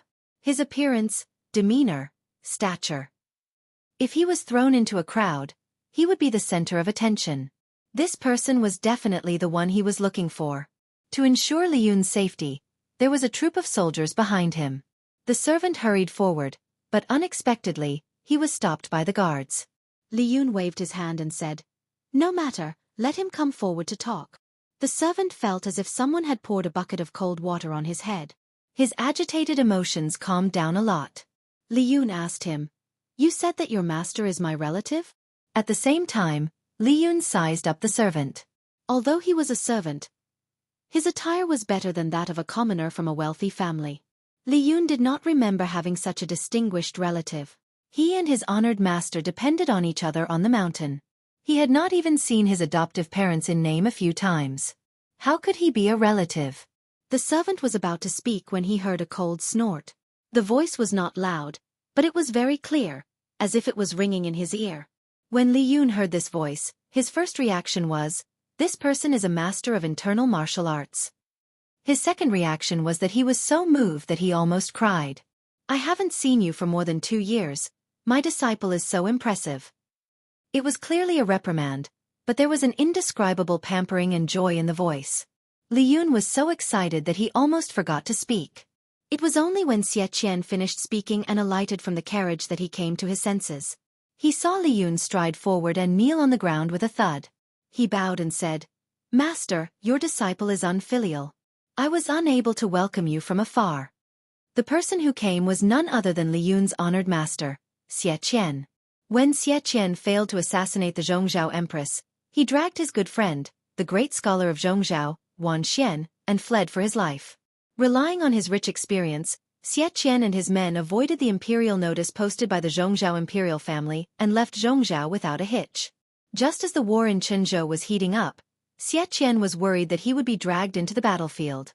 He had no choice but to take a detour and head straight for Wanzhou. He asked around and found out where Li Yun was staying. Unfortunately, by the time he rushed out of the city gates had long been locked. Get up. How old are you now? If outsiders see you crying, it will damage your reputation. Xueqi bent down and helped Li Yun up. With the light from the torch, the bystanders noticed that Li Yun and Xueqi's side profile was rather similar. Li Yun was young and his face still looked immature. However, after several battles, he already had the demeanor of a general. Xueqi was mature and steady. His face was angular and slightly weathered. His eyes were as calm as a pool of stagnant water, which added to his charm. As long as one wasn't blind, 9 out of 10 people would guess that the two of them were related by blood if they stood together. Li Yun sniffled. When he came to his senses, he revealed a bashful expression. Only then did he realize that he was being watched. At this moment, Li Yun noticed an unfamiliar middle-aged man standing next to his master. His temples were dyed with a few strands of gray, but he had a scholarly air about him. He had a strong smell of ink. Li Yun had only seen such an air in a few teachers. It was obvious that this middle-aged man wasn't an ordinary person. His family background was certainly not bad. The middle-aged man was the great scholar of Zhongzhou, Wan Xian. His courtesy name was Changzhai. He sized up Li Yun. Li Yun even obediently bowed to him and called him senior. Wan Xian nodded in satisfaction. He stroked his beard and smiled. You have some of the elegance you had when you were young. Xueqi was well versed in both literature and martial arts. At first glance, he looked like a lean scholar. Only when he fought did he realize that he could fight. Li Yun, on the other hand, did not have the air of a scholar. His figure was lean and tall. He stood there like a spear. One look and you could tell that he was a martial artist. As Wan Xian said this, Li Yun's eyes darted around. A question was stuck in his mouth, wanting to ask.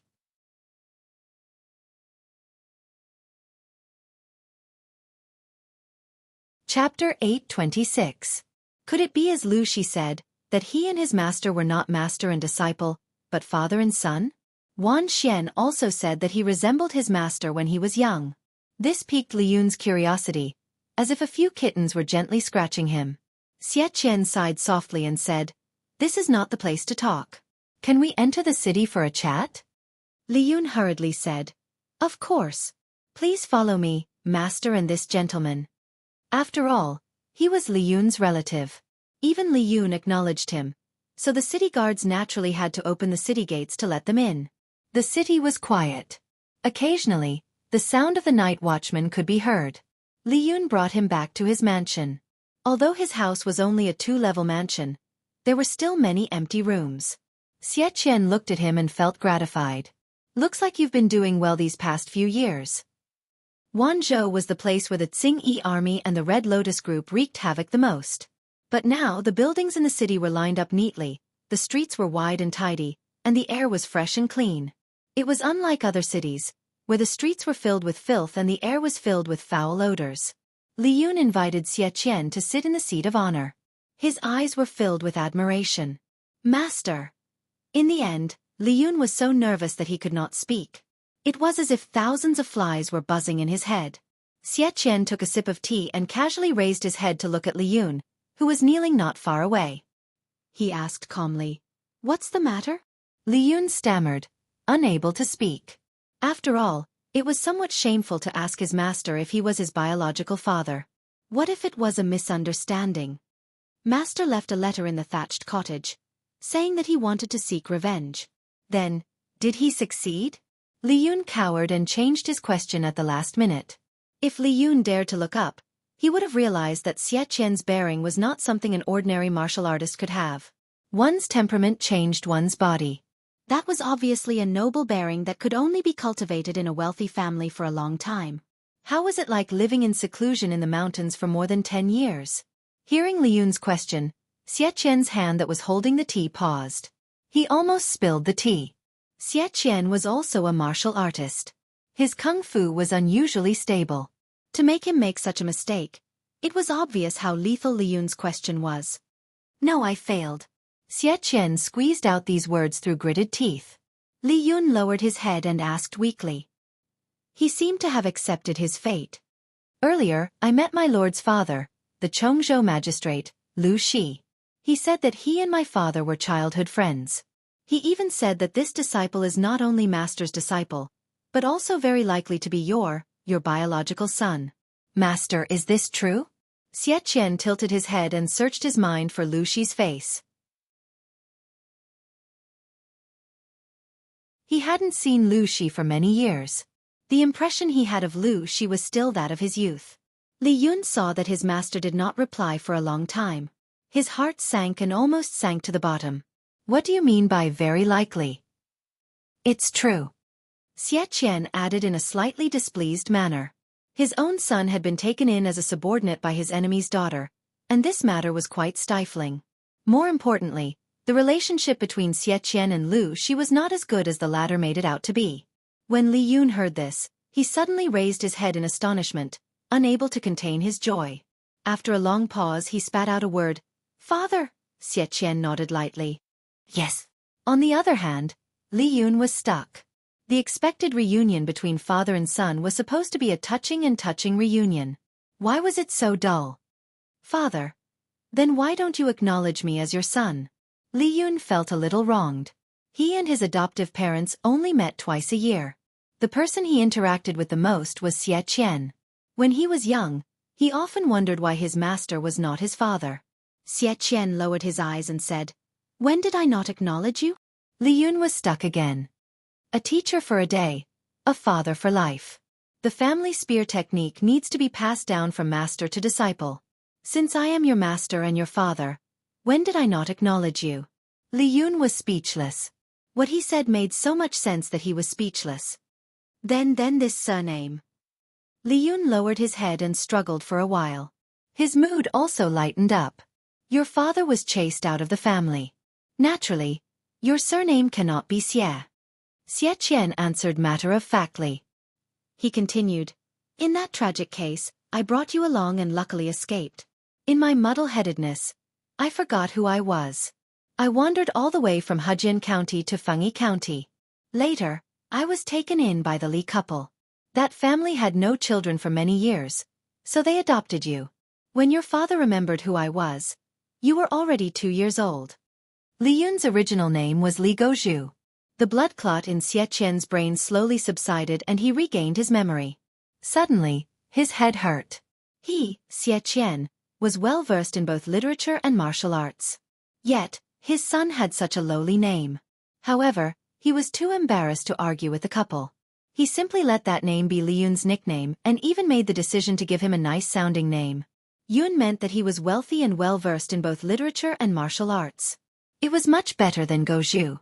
After the couple adopted Li Yun, they quickly became pregnant. Naturally, they cherished their child even more and did not mind Xueqian's actions. After listening to his explanation, Li Yun did not know whether to laugh or cry. However, he quickly noticed the strangeness in Xueqian's words. What did he mean by chased out of the family? What discord did father have with the Xie family? There were 4 noble families in Dongqing. The Feng family of Shangyang, the Wang family of Langjia, the Xie family of Jiangning, and the Meng family of Cangzhou. Although he did not know much about the Xie family, looking at Feng Jin beside him, Li Yun knew that Xueqian, who was a direct descendant, must be very respectable. According to Lu Shi, Xueqian was a leading figure of his generation. How did he become like this? Because of Xueqian, Li Yun specially asked Feng Jin about the Wang family of Langjia and the Xie family of Jiangning. He discovered something strange. These 2 families seemed to have faded out of sight at the same time. Their activities in the imperial court had decreased. Xueqian's eyes slanted and he said plainly, You are still a child. This matter has nothing to do with you. Li Yun was disheartened. He stubbornly changed the question. Then father's enemy is the person who killed Yun's mother? Who is that person?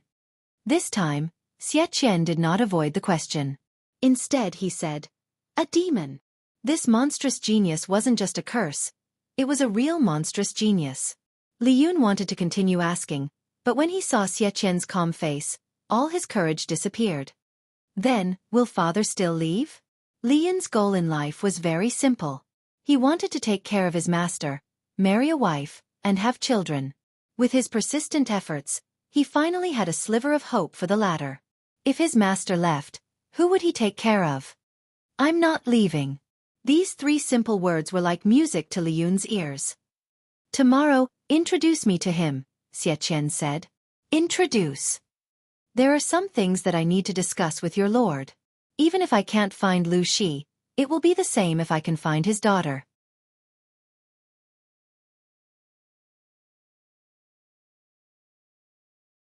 Chapter 827. Take your time, father and son. Wan Xian glanced at Li Yun. His features resembled Xie Qian when he was young, but his delicate features were closer to his mother's. Thinking of this, Wan Xian could not help but sigh. If not for that incident, Xie Qian and his wife would be an enviable immortal couple. Li Yun hurriedly let the servants lead the way and brought Wan Xian to the guest room. Seeing his son's busy appearance, Xie Qian smiled and said, "After 2 to 3 years, you've grown a lot." Li Yun's ears perked up. His father's words were praising him for growing up and being able to take charge. Even though his heart was bursting with joy, he maintained his habitual aloofness on his face. Xie Qian changed the topic and said to Li Yun, "According to tradition, marriage should have been arranged a long time ago." At this point, his brows furrowed uncontrollably. If Xie Qian had not been secretly removed from the Xie family, Li Yun would have been the legitimate grandson of the Xie family. Marriage arrangements were made at the age of 13 or 14. Usually, it was chosen by the wife of the family. It's a pity that your mother passed away early. Otherwise, she would have been able to attend my first birthday banquet. The rules of aristocratic families were as numerous as the hairs on a cow. Marriage was arranged at the age of 13 or 14, and marriage at the age of 18 or 19. Considering Li Yun's age, he should have gotten married long ago and had children. The current situation was a little awkward. It felt like he was stuck between a rock and a hard place. As someone from an aristocratic family, although Xie Qian did not crazily value bloodline, he did not see himself as a commoner. When his son arranged a marriage, it was best for the bride to be of noble birth. She did not need to have a distinguished family background, but she had to be smart. The main point was, she had to be smart. It couldn't be helped. Xie Qian's nerves were strained by that strange demon. He was afraid that his son would marry the wrong wife and ruin 3 generations. Xie Qian mentioning Li Yun's birth mother calmed Li Yun's swollen mind. Ever since he was young, he had never heard Xie Qian talk about his birth mother. Li Yun asked carefully, "Father, I heard from Governor Lu that my mother was from the Langya Wang family?" Both parents were direct descendants of the 4 noble families. In this era where bloodlines were important, Li Yun's birth was even nobler than the royal family. Xie Qian sighed and said with a look of reminiscence, "Yes, your mother's surname is Wang, and her maiden name is Huiyun. She is the legitimate daughter of the Wang family of Langya. She and the current family master of the Wang family are siblings. Unfortunately, the heavens didn't help anyone. Her body was delicate, and she unfortunately died of a hemorrhage when she gave birth to you." Li Yun listened attentively. When he heard Xie Qian say his mother's maiden name, Huiyun, his eyelids twitched. Xie Qian didn't miss his son's reaction and asked, "What's wrong?" Li Yun shook his head. "No, I just feel that the name mother is similar to a lady I know." Not to mention similar names, there were many people with the same name in the world. Xie Qian did not care. Li Yun asked again, "Mother? I heard from Governor Lu that she is a rare talented woman." Xie Qian said proudly, "She's not just a talented woman. Using Lu Shi as an analogy, your mother's talent is more than enough to crush Lu Shi." Li Yun. "Father, how deep is the enmity between you and Lu Province's governor?" However, after hearing Xie Qian's words, Li Yun also felt a sense of admiration for his mother, whom he had never met. He was also a little depressed. According to his father, his mother died giving birth to him. "Father, do you have a portrait of my mother?" Li Yun heard from Lu Shi that Xie Qian was an all-rounder with both pen and sword. He could recite poems and paint with a brush, and he could kill enemies with a spear. If that was the case, his father should have drawn something like a portrait of his mother as a memento, right? Of course I do. Xueqi had been a mountain otaku for more than 10 years. If it were anyone else, they would probably have degenerated into a slovenly Jianghu man. However, Xueqi's upbringing was ingrained in his bones. Even if he only lived in a thatched hut, he could still create a dissolute and unrestrained demeanor of a hermit.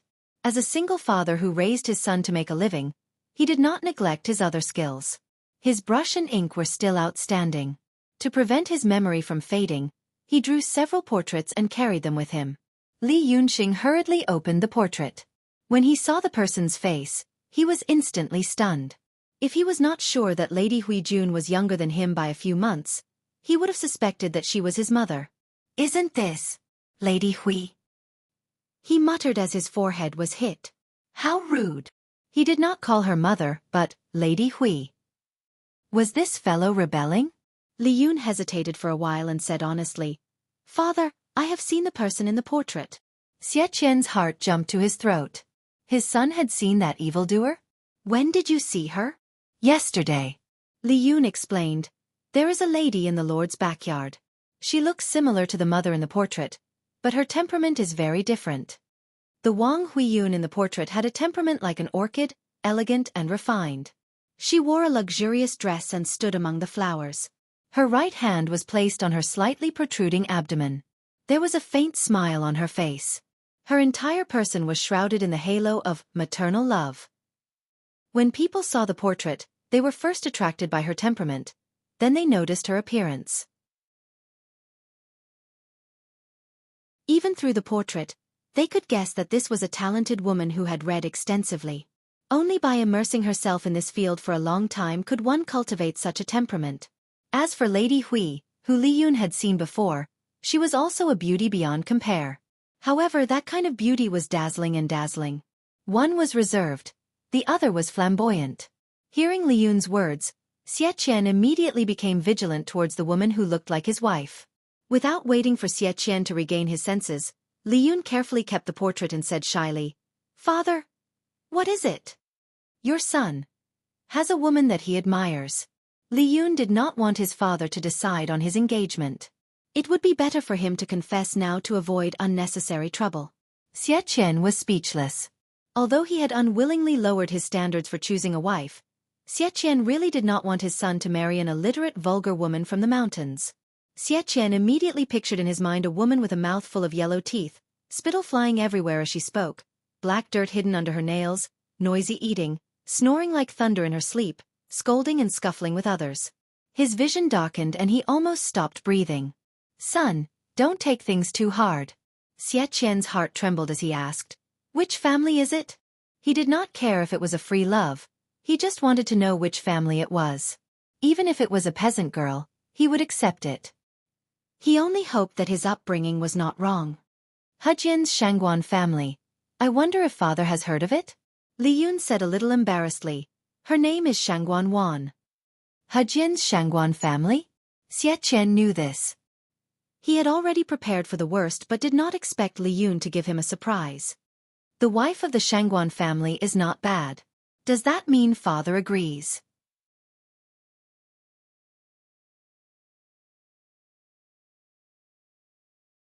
Chapter 828. Xueqi's face darkened as he reprimanded his son. A marriage contract is a bond between two families. How can it be so casual? Parents could turn a blind eye to the fact that they had feelings for each other before marriage, but the marriage rules couldn't be messed around. Li Yun was like a frosted eggplant. His heart that had flown high up in the sky fell to the ground again. "What do you mean, father?" "Of course it's a serious discussion about marriage. We'll invite Iceman to be the matchmaker. Everything will be ready." Li Yun thought of Shangguan Wan's situation and said with a headache, "I'm afraid that won't work." "Why not?" Wanner escaped from her ex-husband's house. Her maiden home is controlled by her stepmother. If Wanna goes back, she will not be able to return. Xueqi was speechless. He was dumbfounded by his son's successive landmines. Could he tell her all the scares at once? Xueqi did not mind Wanner's second marriage. He was just a little worried. Escaped from her husband's house? What do you mean? Could it be that she is still engaged? Seducing a married woman. Was his son asking for a beating? Li Yun shook his head like a rattledrum and hurriedly explained, Wanner and her ex-husband were indeed engaged, but before she could marry into the family she died. That in-law's family was extremely harsh. They did not let it go and forced Wanner to be a widow, almost causing Wanner to die. Her husband is dead, so Wanner should be free. I admire her, but I also want to tell father about this. It's a clear path. After all, he was still a naive young man. Li Yun's face was already red before he finished speaking. If father insists on proposing marriage to Iceman, you can mention it directly to the Lord. Xueqi's emotions fluctuated. He asked doubtfully, What does this have to do with your lord? The Lord and Wan are like siblings. No, like sisters. Now Wanner has no one to rely on. Only the Lord is her family. Xueqi was speechless. Although his own pig finally knew how to woo cabbages, his son's brain was a little slow. Seeing Li Yun's sparkling eyes, Xueqi felt tired and could only nod in agreement. Deal. Tell your lord about this in detail tomorrow. Li Yun heaved a long sigh of relief. He was so excited that he couldn't sleep the entire night. The next day, he woke up on time to practice his spear dance. He instructed the servants to pay attention to Xueqi and Wan Xian's movements and immediately prepare breakfast. Don't assume that Li Yun was very dedicated to his work and went to work early in the morning. He had only taken a detour to intercept Shangguan Wan. Wan? Li Yun leaped up. Relying on his height, he easily reached the top of the wall and called out to the courtyard. Shangguan Wan was not the first to notice Li Yun. Instead, it was the urchin who was studying below who noticed him. Seeing the familiar person lying on the wall of the courtyard, the urchins all looked at Shangguan Wan with smiles. Shangguan Wan blushed in annoyance and placed the bamboo slips on the table while the group of radishes burst into laughter. Everyone, write down the words on the board. We'll check it later. There was a simple blackboard and chalk in the courtyard. The blackboard was just a piece of board that was painted black. The so-called chalk was actually chalk, a type of limestone. When the iron mines in Xiangyang district were mined, they could be made into chalk. Before this, no one had thought of using this white material to write and teach. It was the Lord who was clever and good at making use of it. What are you doing here again? Li Yun took something out and said to her, I passed by here and brought you some breakfast. Shangguan Wan took it and realized that Li Yun was still looking at her with a burning gaze. She felt a little shy. Still looking? Shangguan Wan said angrily, When are you coming over? Why must you let the students watch a joke? Li Yun scratched his head and said uneasily, Isn't this too happy? My father came last night. Master is really my father. Shangguan Wan was shocked. Seeing Li Yun's rosy face, she felt a little nervous. You idiot! Did you tell your father about us? Of course he did. Li Yun added, Father said that he would discuss this matter in detail with the Lord today. Shangguan Wan wished she could crush Li Yun like a bun in her hand. How could marriage be a child's play? At least let her be mentally prepared. You're not willing? Li Yun looked at her expression carefully. He thought of the day of his triumphant return, when Wanner threw a sachet to the Lord and didn't even look at him. His heart felt so suffocated that it was indescribable. Shangguan Wan snorted softly and said in a low voice, You didn't even discuss such an important matter with me. Li Yun felt wrong too. He hung his head and said, But Wanner already agreed. He even secretly held her little hand with Shangguan Wan's tacit consent. Times have changed. An ugly daughter-in-law would have to meet her in-laws sooner or later, but she had to be allowed to dress up and be mentally prepared. Shangguan Wan's heart softened when she saw Li Yun's dejected expression. Forget it. What's the use of saying this now? I don't blame you. Shangguan Wan said. It's getting late. Go to the military camp early and don't delay. As for the marriage proposal, if Lanting agrees, I'll agree. Shangguan Wan's cheeks blushed. Without waiting for Li Yun to come back to his senses, she had already gone to the corner door and slammed it shut. Li Yun was left standing on the spot, laughing uncontrollably. Although Shangguan Wan was married, she was a widow. She didn't even have a fire-repelling painting as her dowry. She was as clean as a blank piece of paper when it came to matters between men and women. Her previous marriage made her disheartened. It was at this time that Li Yun rashly barged into her life. She wanted to learn martial arts to kill the enemy, so Jiang Pengji sent Li Yun to give her special lessons. Unexpectedly, after a while, she was moved by this innocent youth. At first, Shang Guanwan had no intention of remarrying, but if it was Li Yun, she really couldn't refuse. Li Yun introduced Xie Qian to Jiang Pengji. He was more attentive than Xie Qian himself. When Jiang Pengji found out about this, she couldn't help but be stunned. She didn't expect Xie Qian to appear there. She bowed to Xie Qian as a junior. "I've often heard my father talk about you. Now that I've met you, I realize that my father's words can't describe you at all." Xie Qian had the elegance of a scholar and the heroic bearing of a general. Looking at him, it was as if she could picture a middle-aged version of Li Yun in her mind. Jiang Pengji had a sweet tongue, but Xie Qian didn't expose her lies. Would Lu Shi often mention him to his daughter?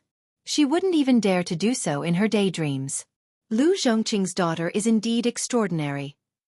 Xie Qian didn't mince words and went straight to the point. "If I'm not wrong, Lu Shi should have told you about my purpose in going to Zhongzhou." Jiang Pengji nodded. "He said it was to assassinate an enemy. Did Uncle Xie succeed?"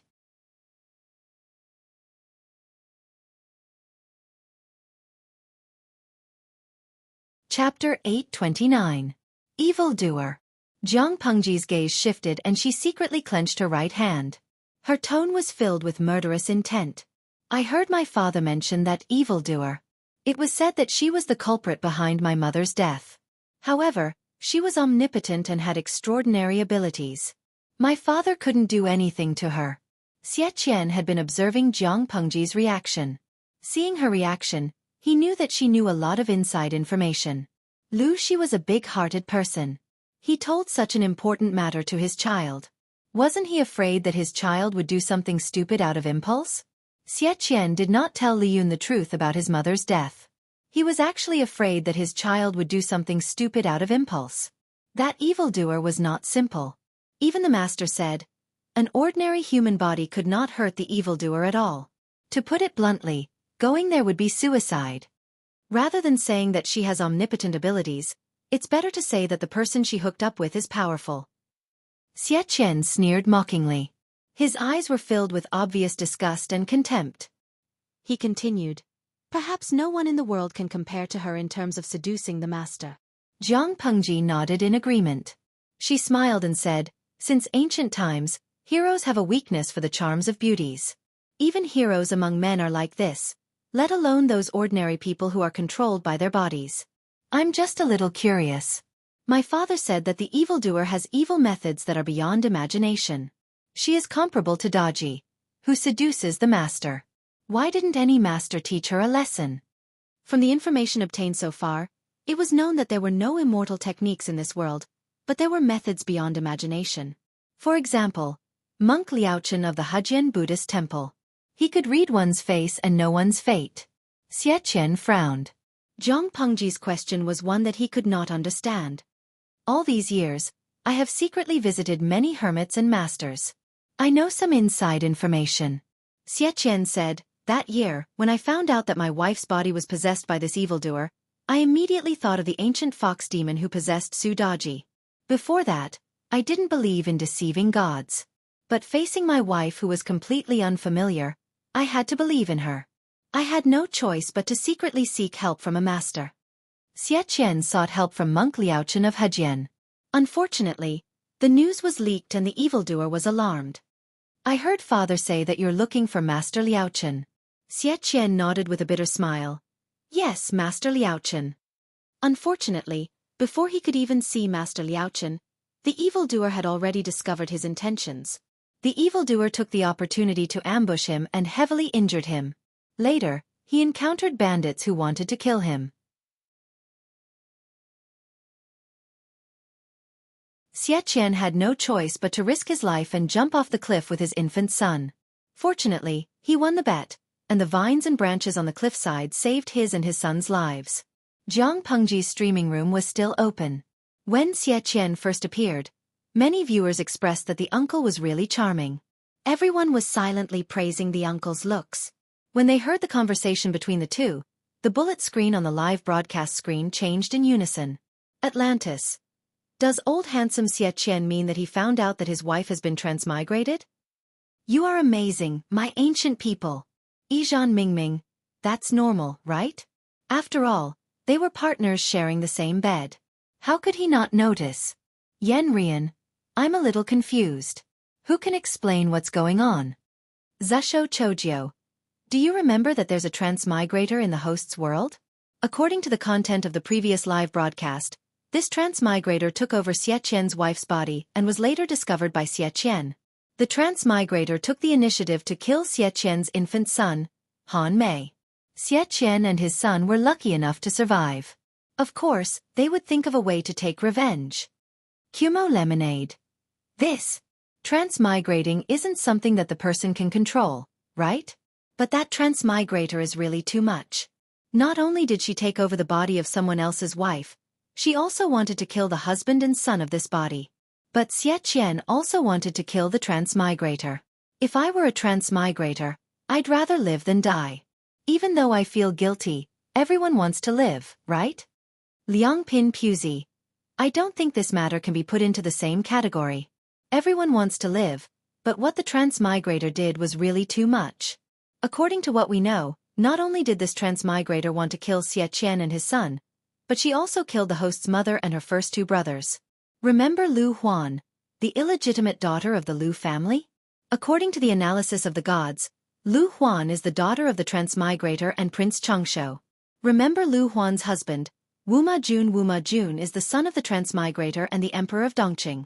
Most importantly, these two half-siblings were born from Xueqi's wife, Wang Huiyun's body.